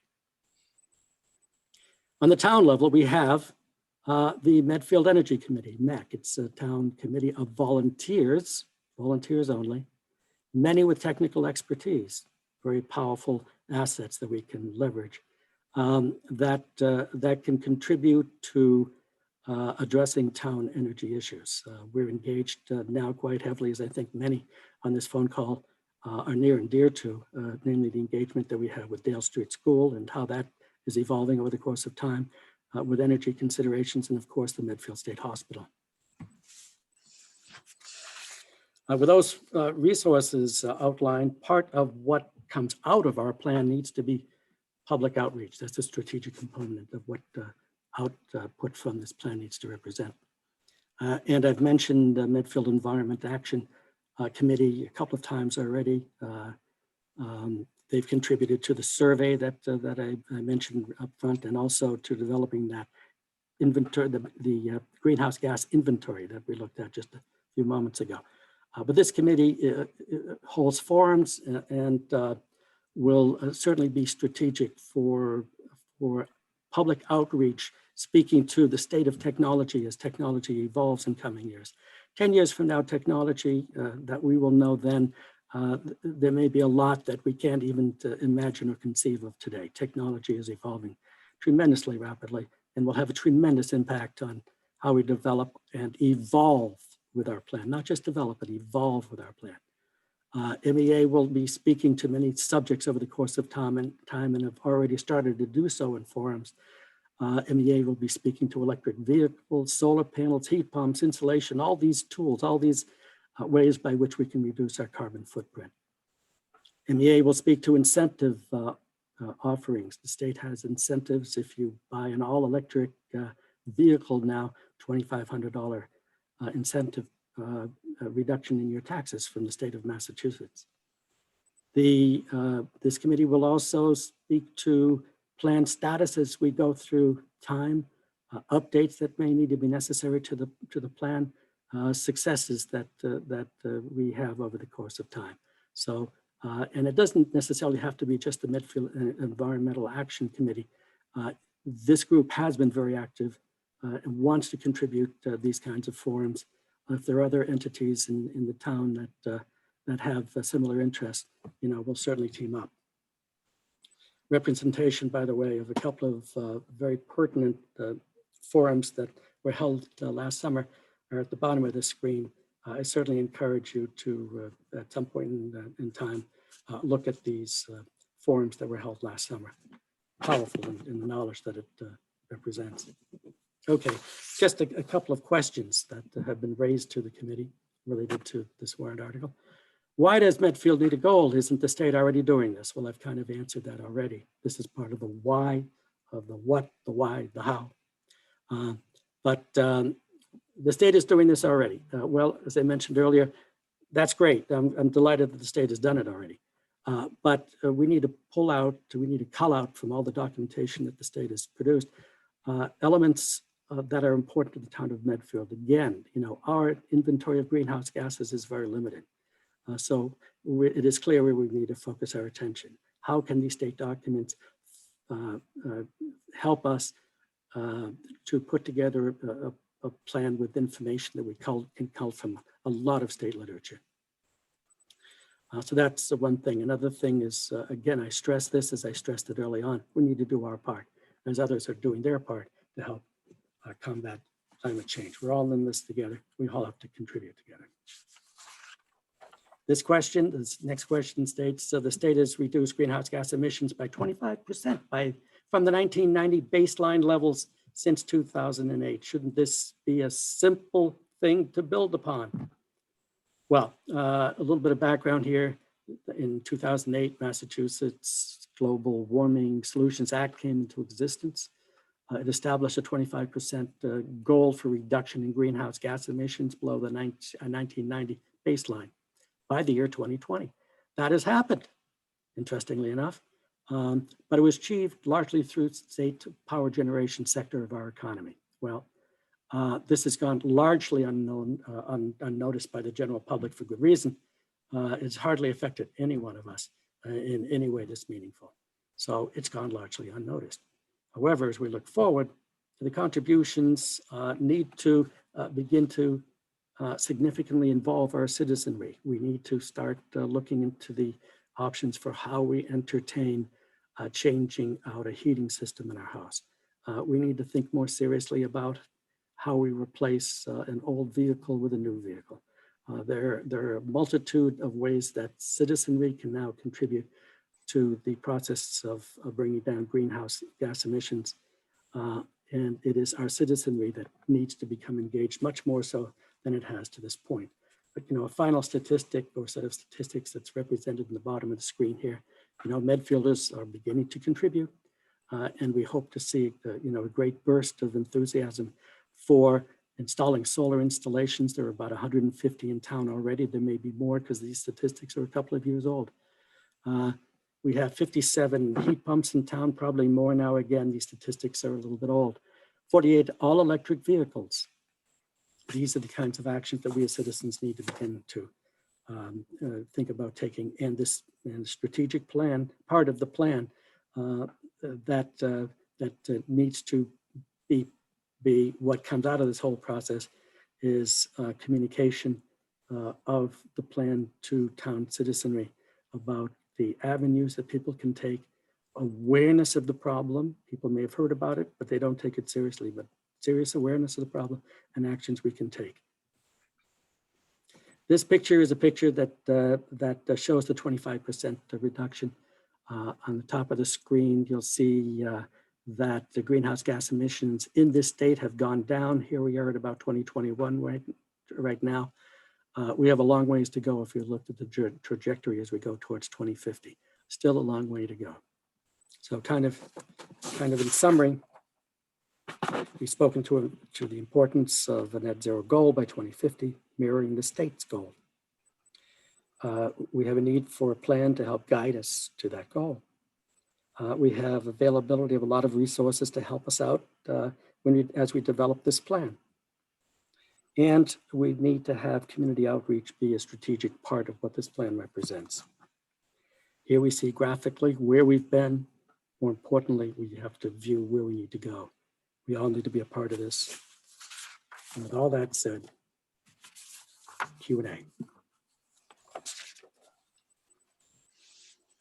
Thank you. Anybody just want to jump in? Yeah, I have one. Well, yeah, I always have one question, right? Of course you do, but that's why we love you, Bob. Thank you for the presentation, and I couldn't argue with any of the points and the importance of what you do, and I appreciate the volunteer work that you're already doing, and I have seen it on the Dale Street side with Megan's involved. My question is, what does an article do for you? What the article do, it's a charter. It's a commitment of the town to say that we need to ensure that we create a pathway by which the town supports and promotes a pathway to, as a community, drive towards achieving net zero by 2050. Visibility, promotion, seriousness about the need to develop a plan which the town takes seriously and all of its citizenry takes seriously. So I wouldn't argue against that point, but having spent 25 years in the town, and 22 of them up there in the bleachers, when these kinds of articles come before the town meeting, it's a lot of information that comes, but I don't know that there's any, we don't get anything out of being a green town, right? We don't get any, does it help us in grants? Does it help us in any kind of collaboration? It very well can. I could step in here. Yeah, Fred. If that's okay, Bob? Sure. Okay, great. As Bob said, so I'm chair of the Medfield Energy Committee. I really appreciate the Warrant Committee taking this on, and Jeremy for being our liaison and shepherding this, and certainly to Bob for being the lead here on this, and Megan, who worked with Bob for many months last year, but when we were working towards last year's town meeting. So just as a quick answer, Bob, there's a long answer for you, but a quick answer is on the municipal level. In other words, the energy expenditures of the town, there are significant incentives through the state, from the state, many of them going through the Green Communities program, which you probably know about, and those are very significant. Now, and Bob alluded to, there are very significant incentives. Everybody should know. Raise your hand if you know about Mass Save. Mm-hmm. Just want to get a sense that, but yeah. So Mass Save Bob, you said it quickly, 75% of qualifying insulation work gets paid for by Mass Save. So anyway, Yeah, so that's a great. Yeah, that wasn't Great. actually, I didn't actually have it in the presentation tonight, but it Okay. is in the Q&A document. Right. So, and anyway, so that's just one example. And gosh, if our only impact was to accelerate the uptake of 75% reimbursement on individuals qualifying insulation work, that would be huge. It would be huge for the pocketbooks of every participant, every residential participant. So I don't know, Megan, if you had further answers for that, or if that satisfies you for the moment, Bob. I think the only other thing I wanted to add was, if you don't have a plan, any road will take you there. You know, you kind of need to say where you're going, and then it begins to start everyone's mindset. And I do think this is an easy kind of no-brainer. Let's just say we have the goal, and then let's open it up to the community, start to involve people, start to educate them, and then just find out how we're going to do this, because we don't know how we're going to do this. The incentives are going to change, technology is going to change, and you know, our small committee can't do it ourselves. If this is going to happen, the whole community has to do it. And if we're going to do it, we have to get everybody on board. And this is one way of saying, you know, our town is going to be on board. We're going to think about this going forward. So I just have a reaction to that, Megan. You and the Energy Commission or committee would envision then various boards, Board of Selectmen, maybe even the school committee and others making their decisions to be certainly have a perspective on energy efficiency as decisions are made. Certainly like with the Dale Street School replacement, or there's a lot of energy consultation and decision-making going into that. So this would be at a very granular level at various committees as they're spending dollars. It would be with a sense of how can we save or limit greenhouse gases. Is that correct? That would be correct, but it's also saving the town money as you look forward as well from taking advantage of some of these options to heating and cooling systems, et cetera. I mean, just changing the street lamps in the town of Medfield, to just look at the savings that came out of that exercise. As we move forward with technologies, there'll be many other opportunities out there that'll make absolute financial sense for the town to execute on. And many of these we may not even know today. But as a community, we need to be on top of how things are changing, what opportunities are opening up to us as a community that we can take advantage of. And it would be great to have buy-in of the town and of the committee with a plan to help us to do exactly that. We need to stay on top of what the opportunities are out there. We need to communicate. We need to plan. We need to execute. So the inventory would be very important as a baseline, wouldn't it? Exactly. So Hilly's online. I don't know if you can come into the conversation. Hilly is the one who put together the inventory that we're starting with. Which is the one you saw. That's based on 2017. You did see it. I don't know if you want it back on the screen. Yep. But I just wanted to give Hilly the credit for doing that work. There you go. She was having technical issues before. So Fred, with the Medfield Energy. I'm sorry, I was muted. Oh. Hi, Hilly. Hi, thank you for having me. So yes, I did put this inventory together. And as Bob said, this is based on an international standard of putting town inventories, making town inventories. And I see this as absolutely crucial in thinking about how we're going to adapt the state goal to Medfield.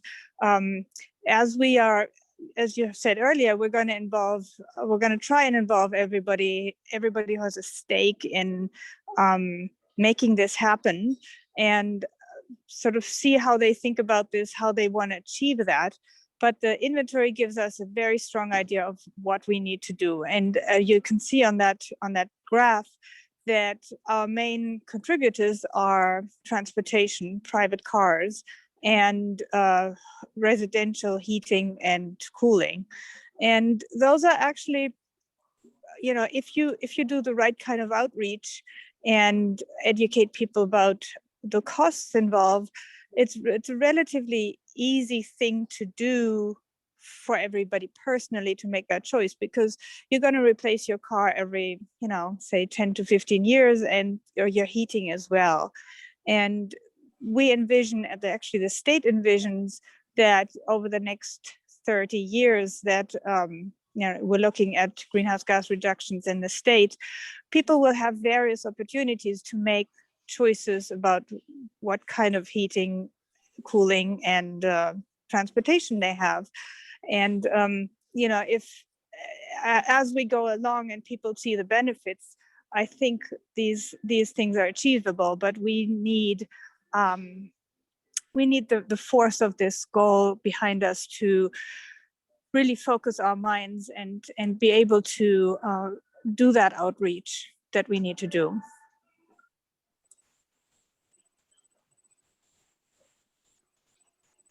Great.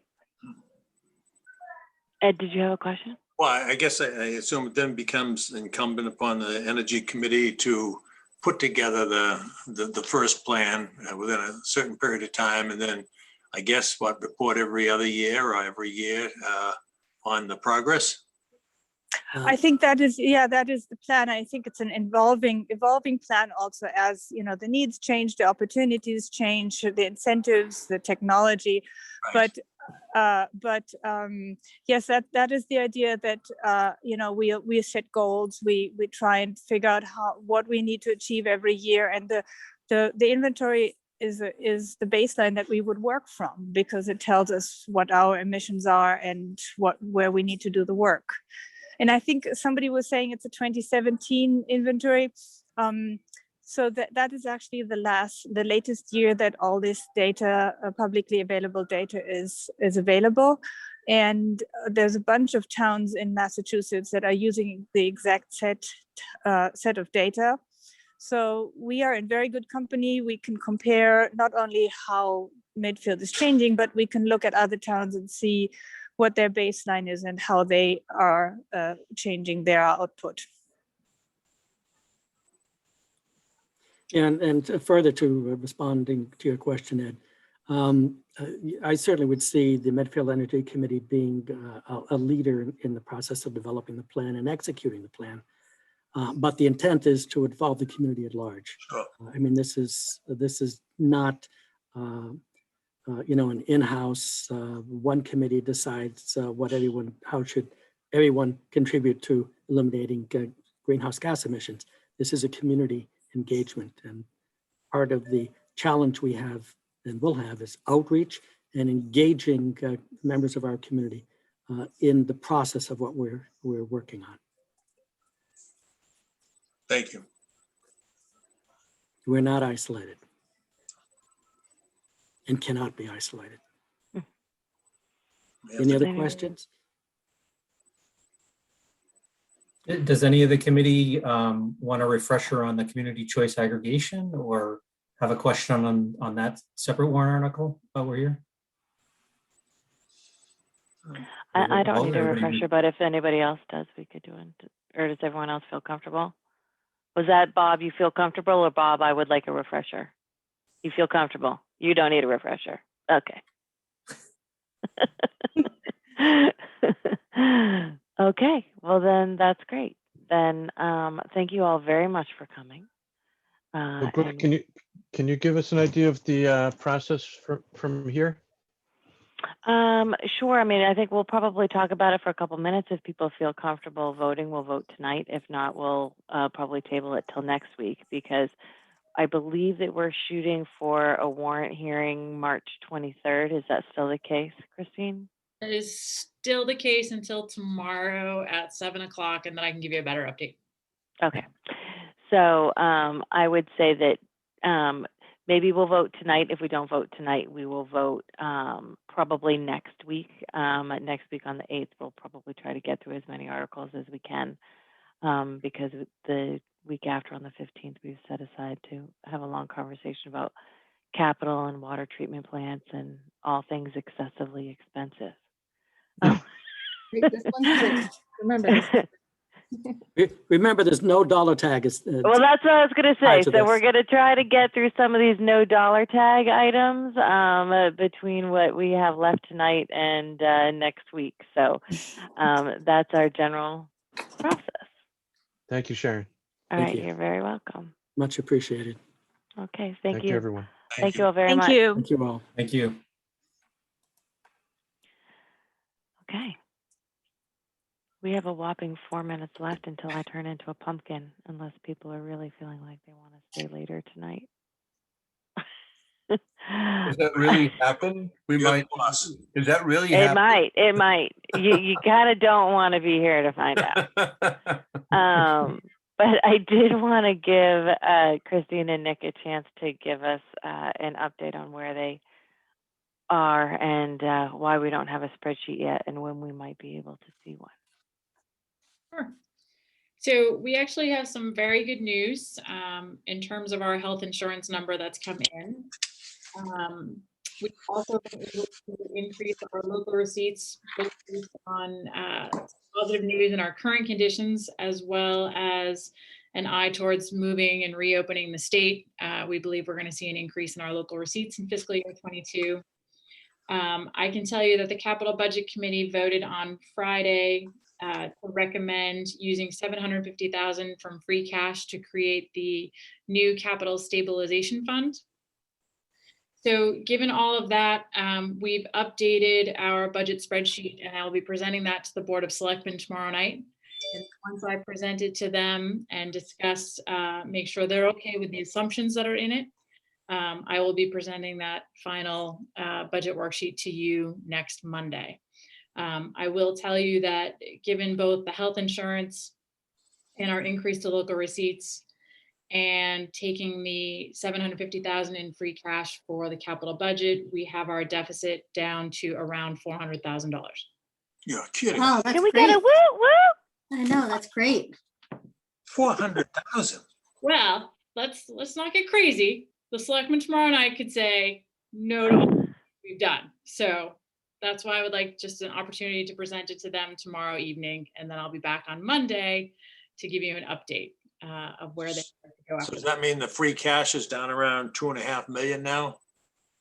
Correct. So what they've asked me to do is to create a budget and use the free cash to create the new capital stabilization fund and meet the financial policy that we did not do last year. So that will also fund our OPEB obligation, as well as our $200,000 contribution to the stabilization fund. And will we still have enough money to offset approximately $500,000 that the school's going to be over budget? So as you remember, we met in the fall and discussed that if they were going to be over budget, that we would not have a special town meeting and we would use the $560,000 in Chapter 70 aid that came after July. Which is part of the three. That is not Oh, it's not part of that yet. It's coming in this year, Ed. Oh, it's not part of that yet. Okay. It's not part of it yet. That would be like, because we're basically building it up right now. It's part of what will end up being free cash certified later this year. Yeah. Right. Unanticipated revenue for fiscal year 21. Right. Okay, good. But that 560,000 came in for Chapter 70 and roughly 115,000 in unrestricted government aid. And that was the meeting we had in the fall to discuss how we would deal with any overage. Right. I'll talk to Jeff and Michael tomorrow. We need to get an update on where we are. I think we need to have a really good idea of what that overage is going to be and what additional money is going to come in between now and town meeting for the schools from either the state or the federal government in terms of COVID relief. So we'll Just to be clear, Christine, excuse me, that's an FY21 finance transaction, correct? Correct. Okay. Yep, and that's why the article is at the beginning of town meeting and deals with it before we get to the fiscal year 22 operating budget. Thank you. So all of that is great news, but I will present that to the Board of Selectmen tomorrow evening, and then we can have that discussion next Monday. And as soon as they give us some feedback tomorrow evening on those worksheets, we will upload them and give them to you immediately. Now, the really good news I know you've all been waiting for is I'm down to 46 warrant articles. Wow. Come on now. How many were there originally? I can't remember. 47. One. Have it under some good authority, Nick, that we might be losing one or two more. So stay tuned for your numbering, Sharon, but we are headed. Okay. And we didn't do a consent calendar at the town meeting we had in June. We'll be utilizing the consent calendar for this town meeting. We have at least 5 articles that will go on the consent calendar as well. So that will cut down on debate and process and protocol during town meeting as well. So we'll try to get it down a little further, but I'm going to meet with the selectmen tomorrow night, and we'll also be going through all of the warrant articles. There's some they have some questions about and whether or not they would like to have on the warrant. So I will keep you posted. Okay. So that's all good. Do we want, I guess we could either just vote on minutes tonight, or do we want to vote on some of the energy articles? I know Christine had also been ready to talk about some of the planning ones that we had done from last year. So I kind of leave it up to you guys. I don't technically turn into a pumpkin because I would have 2 minutes ago. So we can either vote on a few things and stay like 15 minutes, or we can do them all next week. What's the temperature? I have no preference, whatever you guys want. Happy to stay. I got 15 minutes. All right, so we'll go to 9:15 and see how many things we can knock off in 13 minutes. How's that? Sounds great. Okay. Yeah, that sounds good. All So right. do you want me to start my planning board, or do we want to vote on the energy ones first? Let's I do the guess- planning board. All right, go Oh, for the planning planning board? board. All Yeah, right. go ahead. So I can probably go through the first 5 pretty quickly because we all voted to approve these at the last kind of town meeting before they were withdrawn. So I'll just quickly recap. So the first one is the James Avenue rezoning. That's a residential parcel at 37 James Avenue, which is behind the town hall building and then like near Nosh and Grog. It's a residential house that has like an accessory office use that was used as a legal office, and they want to rezone it from the B1 zoning district that allows that to the B zoning district because they have a family member that kind of, they want to do like an accessory, like au pair kind of in-law suite. And that's not allowed in the B1 that they're currently in, but it is allowed in the B zoning district by special permit. So, so it's not a by right use. If you rezone it into this new B, they still have to go before the planning board to get a special permit. So we had approved that last year. The next one is the adult only retail tobacco store, which is a vape store. And basically what this text amendment would do would be to prohibit it in Medfield altogether. So we wouldn't allow adult only vape stores. So it's not like a convenience store that sells it. It's like, you know, where you see those vape stores in other towns that sell specifically like tobacco vape products, that's adult only. And so this would prohibit it in Medfield. And, you know, they probably couldn't get a license anyways because our town is allowed 7 licenses and those have been used up at the various like convenience stores and liquor stores around town. So there's not even a license to be had. Third, food trucks. This is, this zoning amendment would implement like a more formal process for food trucks to be placed like around Medfield with the permission from a landowner. So it's a non-permanent food truck location. And basically what the process would be that they'd have to go before the planning board for a site plan review so that the planning board can then determine, one, did they get permission from the owner, which most likely they would. And then, you know, because otherwise it wouldn't be in front of the planning board. But then it's also like taking into consideration site circulation, noise, parking, light, some of those kind of impacts that would affect the neighborhood.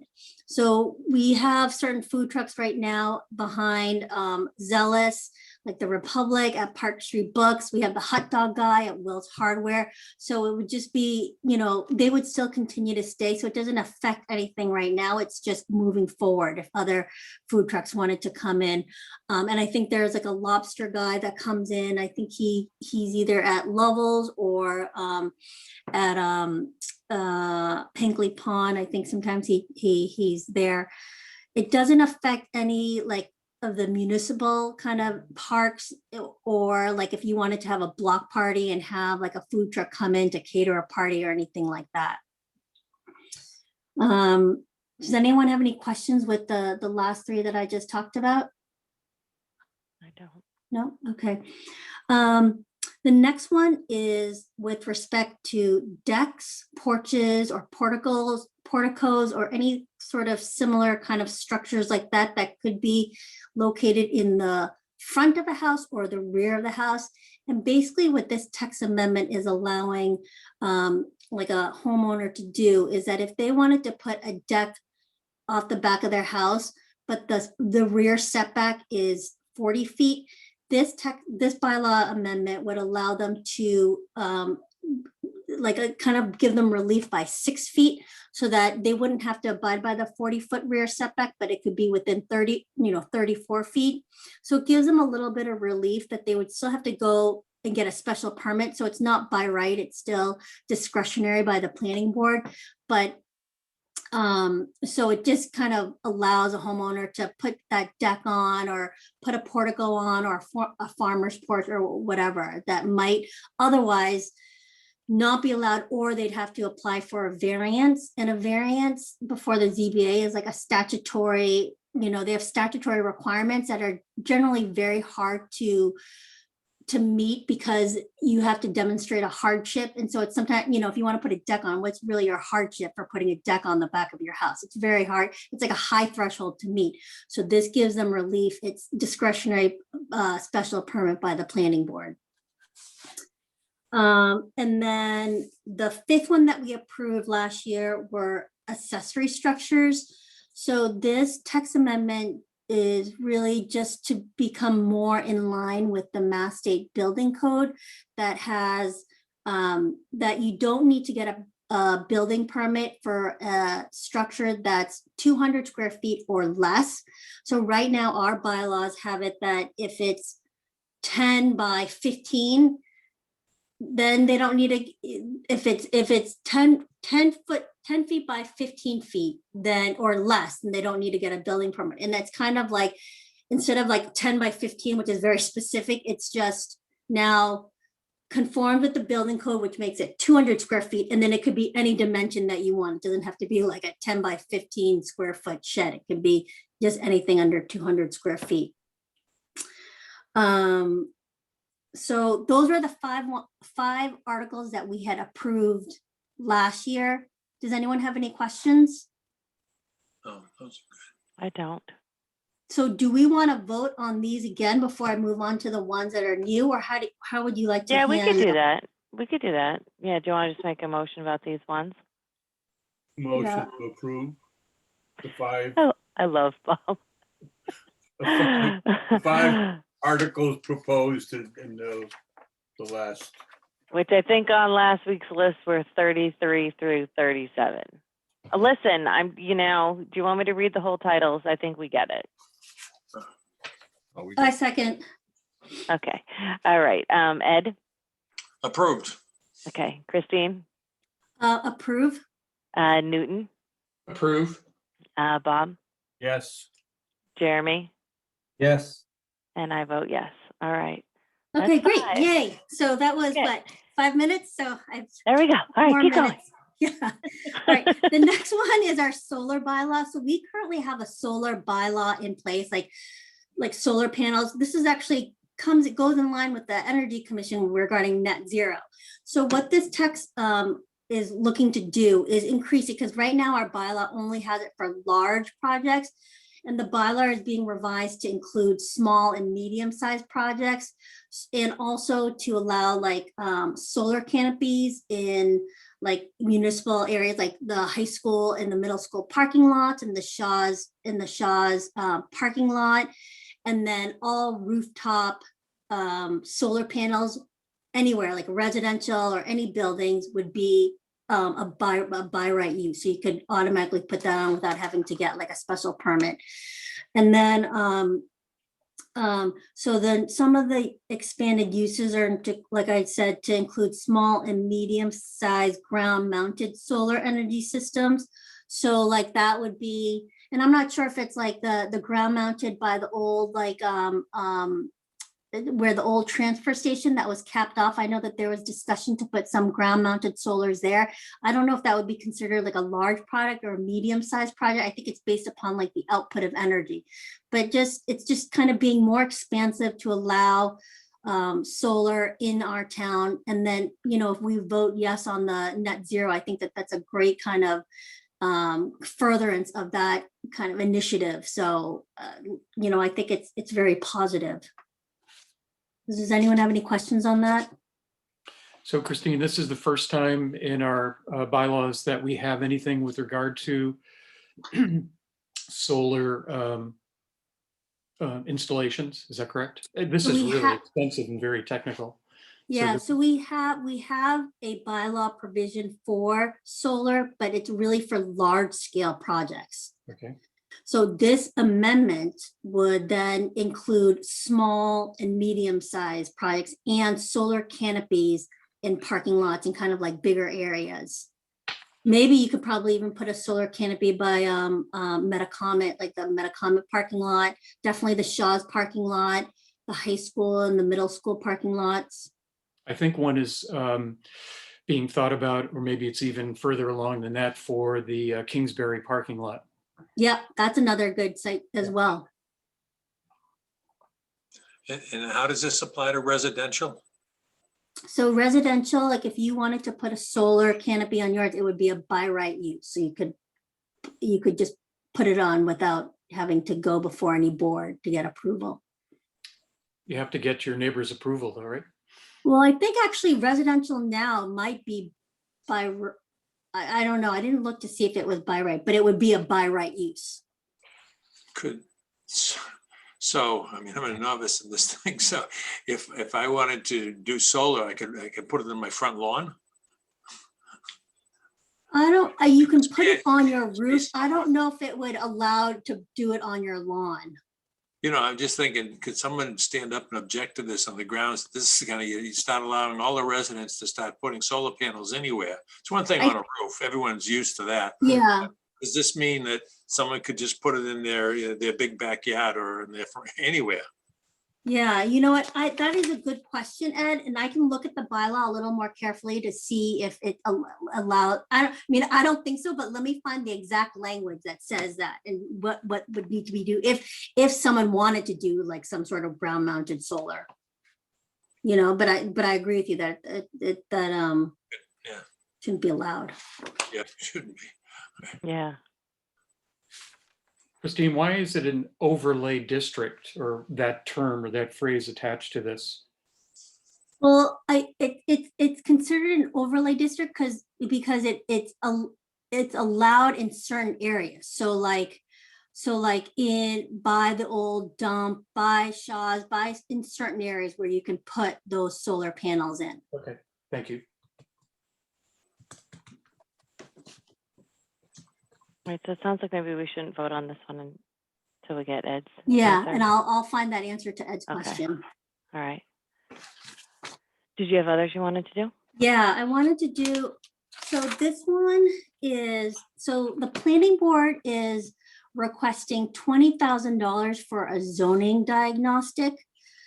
So basically what that means is that we have our current zoning bylaws, and while those zoning bylaws work, they feel that it could be improved. So they would like to hire a third-party consultant to come back and review the bylaws just to make sure that it's, you know, it reads well, the definitions are consistent, There are clear requirements as to, you know, what is allowed, what's not in the process with respect to getting things permitted, or if it's like a special permit, site plan, variance. And so it really just, and also to adhere to the goals and be consistent with the goals of the master plan that was implemented, I think, several years ago. Additionally, they would like this kind of zoning diagnostic so that, because things like kind of evolve and change over time, that it's nice to have someone read through them for clarity. And, you know, just as I said, like clarity, and make sure everything's consistent, it conformed with the master plan, and it supports kind of the broader goals of the community over time. I don't think a zoning diagnostic has ever been done. And they just want someone to read through it just to kind of assess some of these issues. I think some of the, you know, and I sent out like kind of their scope of work, and they kind of different, they did like a short-term goal, medium-term goal, long-term goals. They're looking more towards these like short-term goals of like a tree preservation bylaw, dark sky lighting. There's like maybe like a zoning administrative review for minor site plan amendments. Maybe allowing for more than two top of shot apartments. So that must be like in town where you have like retail in the bottom and like an apartment unit over the top, to allow for more of those type of kind of mixed uses. And then kind of look at and diagnose any conflicts with our zoning bylaw with like state exempt uses or like fair housing laws, as we're developing more of these like 40B kind of developments.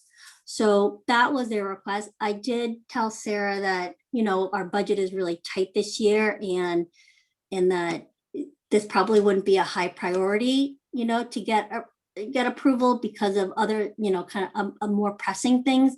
And she completely understood. And when she talked to the planning board, I think their kind of consensus was that they still would like to have it as an article, just so that it's on everyone's radar, and that they are looking into doing something like this. Even if it ultimately gets withdrawn, they want to, you know, at least go forward with this at some point, even though they know that it's just this week. They say they'll have 20 million doses shipped out by the end of this month. And on top of the other two vaccines that Christine. Oh, yeah, even though, I don't know, do you hear that? I was like news or something. So why is that? Why wouldn't that just be, why couldn't that be in the planning department budget? I think it probably will cost more, and some of it will come out of their operational budget, but I think they just wanted this kind of as like a kickoff to, you know, start it. They want to put it in everybody's mind. Yeah. Basically. Yeah. Even I did tell her, like, you know, it's a lot of money for others, and we have more pressing stuff. She's like, I know, but the board just feels strongly that they kind of want it on everyone's radar, and that it's, you know, they want it done. So maybe if it doesn't happen this year or next year, but maybe down the line, you know, it'll happen. Obviously they want it sooner rather than later, but this kind of, I don't want to take this past 15 minutes. It already has, but yeah. This brings in the whole question. It's my question I had on the energy team group. I don't disagree with their presentation, but I don't know that these are articles that, you know, that you put an article before the town. It's not, I don't think it's this. I don't think this creates a town position. I think it's these tend to, when I set up the bleachers, these were the kind of articles that were confusing to me, to be honest with you. I don't know that that's, I guess I'm just expressing my philosophy, but in terms of an article, it's not like, you know, in this particular case, that the planning board wants to let people know that in some day in the future, they need to do a diagnostic. I don't know that that would be accomplished. That's just my thought. If I can speak, I don't think it's just that they want to let them know they need a diagnostic. I think anytime we've had a special article, a special project that normally wouldn't fall within the operating budget, then we've done a warrant article for it. Like for instance, the state hospital maintenance and operations is a separate article, not an operating budget. So we've always treated almost like these special projects as to whether or not the town wanted to spend the money on a project like this. And I don't think that they have the money in their operational budget to afford something like this either. Or you would be adding this $20,000 to their operations. Yeah. Yeah, but it as it currently stands, they're so slim right now that they wouldn't have any money to be able to do this type of diagnostic. Yeah.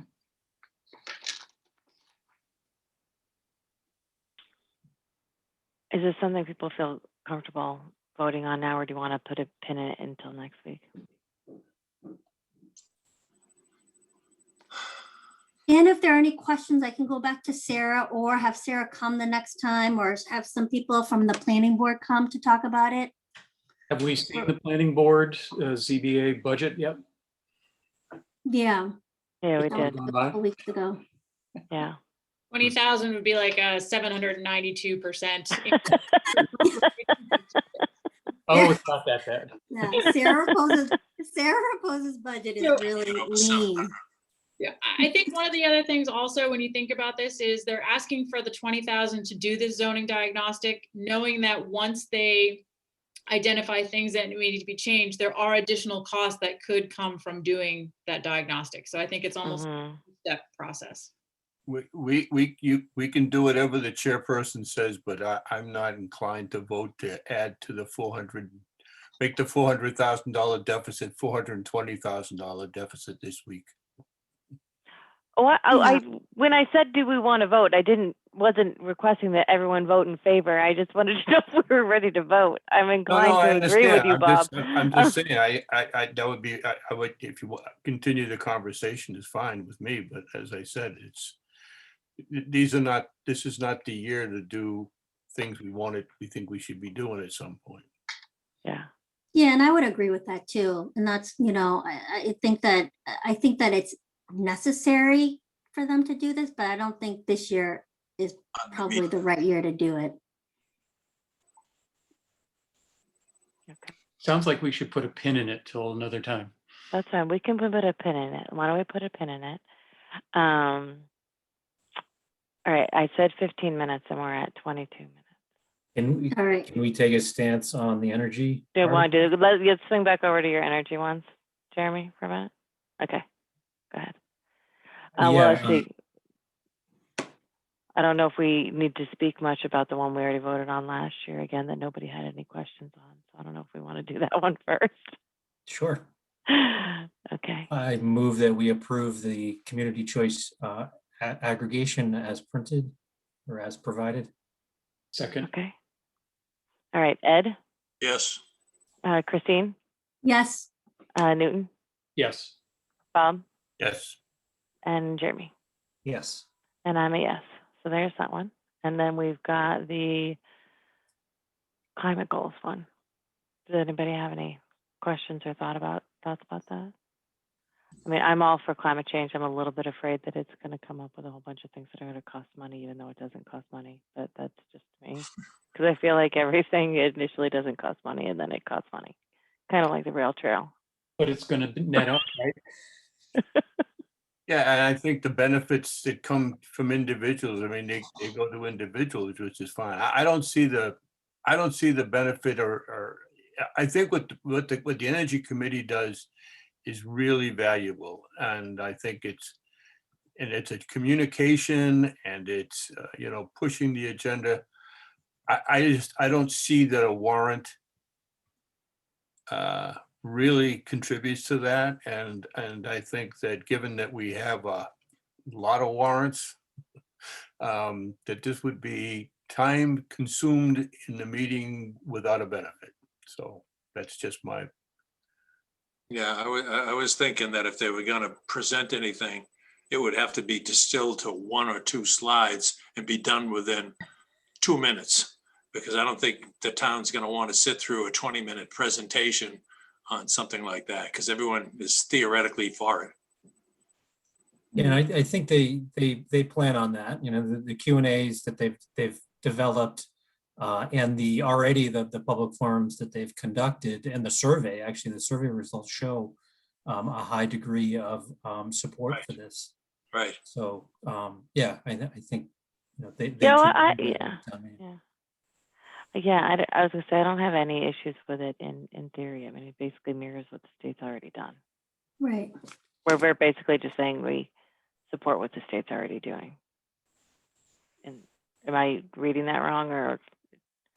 Yeah, and it would allow the town to tailor its approach to Medfield situation as opposed to statewide goals. Okay. So, I mean, in my opinion, it puts kind of a little more of a stake in the ground, makes a statement that this is important for the community, and I think enables the Energy Committee to, to have a little more cachet in the work that they do. Yeah. Did that help in Natick? It did, yeah, it did, and it was similar. It was a resolution, and by their nature, resolutions are non-binding. However, it is a statement of the public body that it's an important thing to pursue. So there is cachet, and there's a certain level of support that comes along with a resolution such as this. Does anybody have any other questions, or would we like to entertain a motion? Motion, please.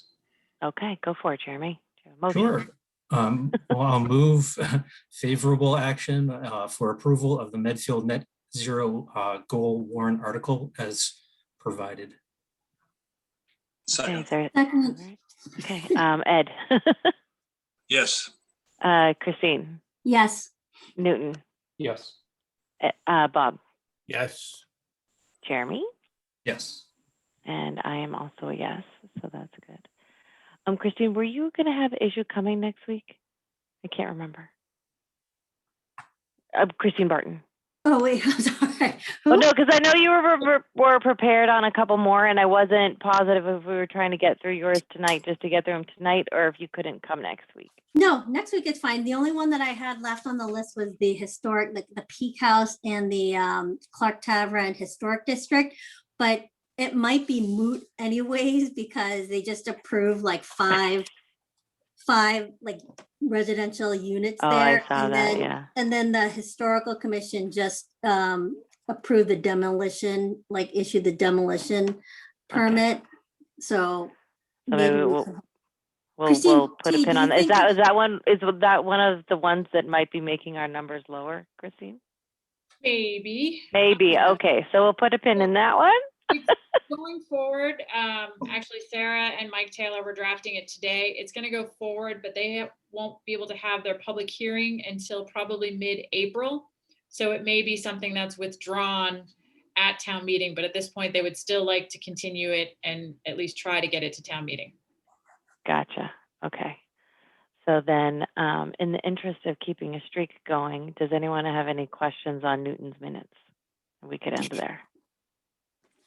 No, I don't have any questions. I think we should be, I really would make a comment on tonight, though, that it really is impressive, the commitment that these volunteer groups are, spend time on, whether it's public health or whether it's energy. It's just really, it's very impressive to see the commitment that these volunteer groups do. It says a lot for the town.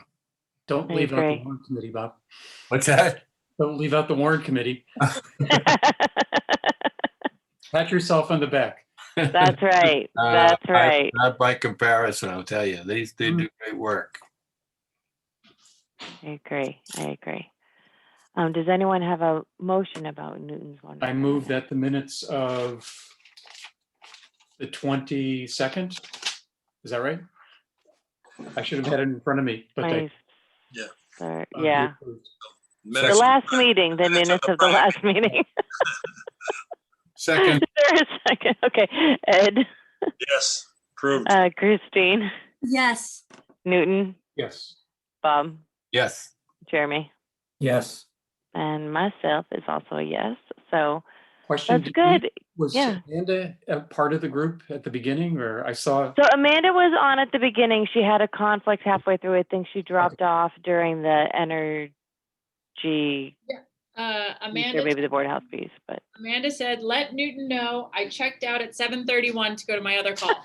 there you go. Yeah. There you go. All right. So I'll mark her present, but she didn't vote. So That's correct. Yes, yes. So she was here, but had to leave early before any of the votes.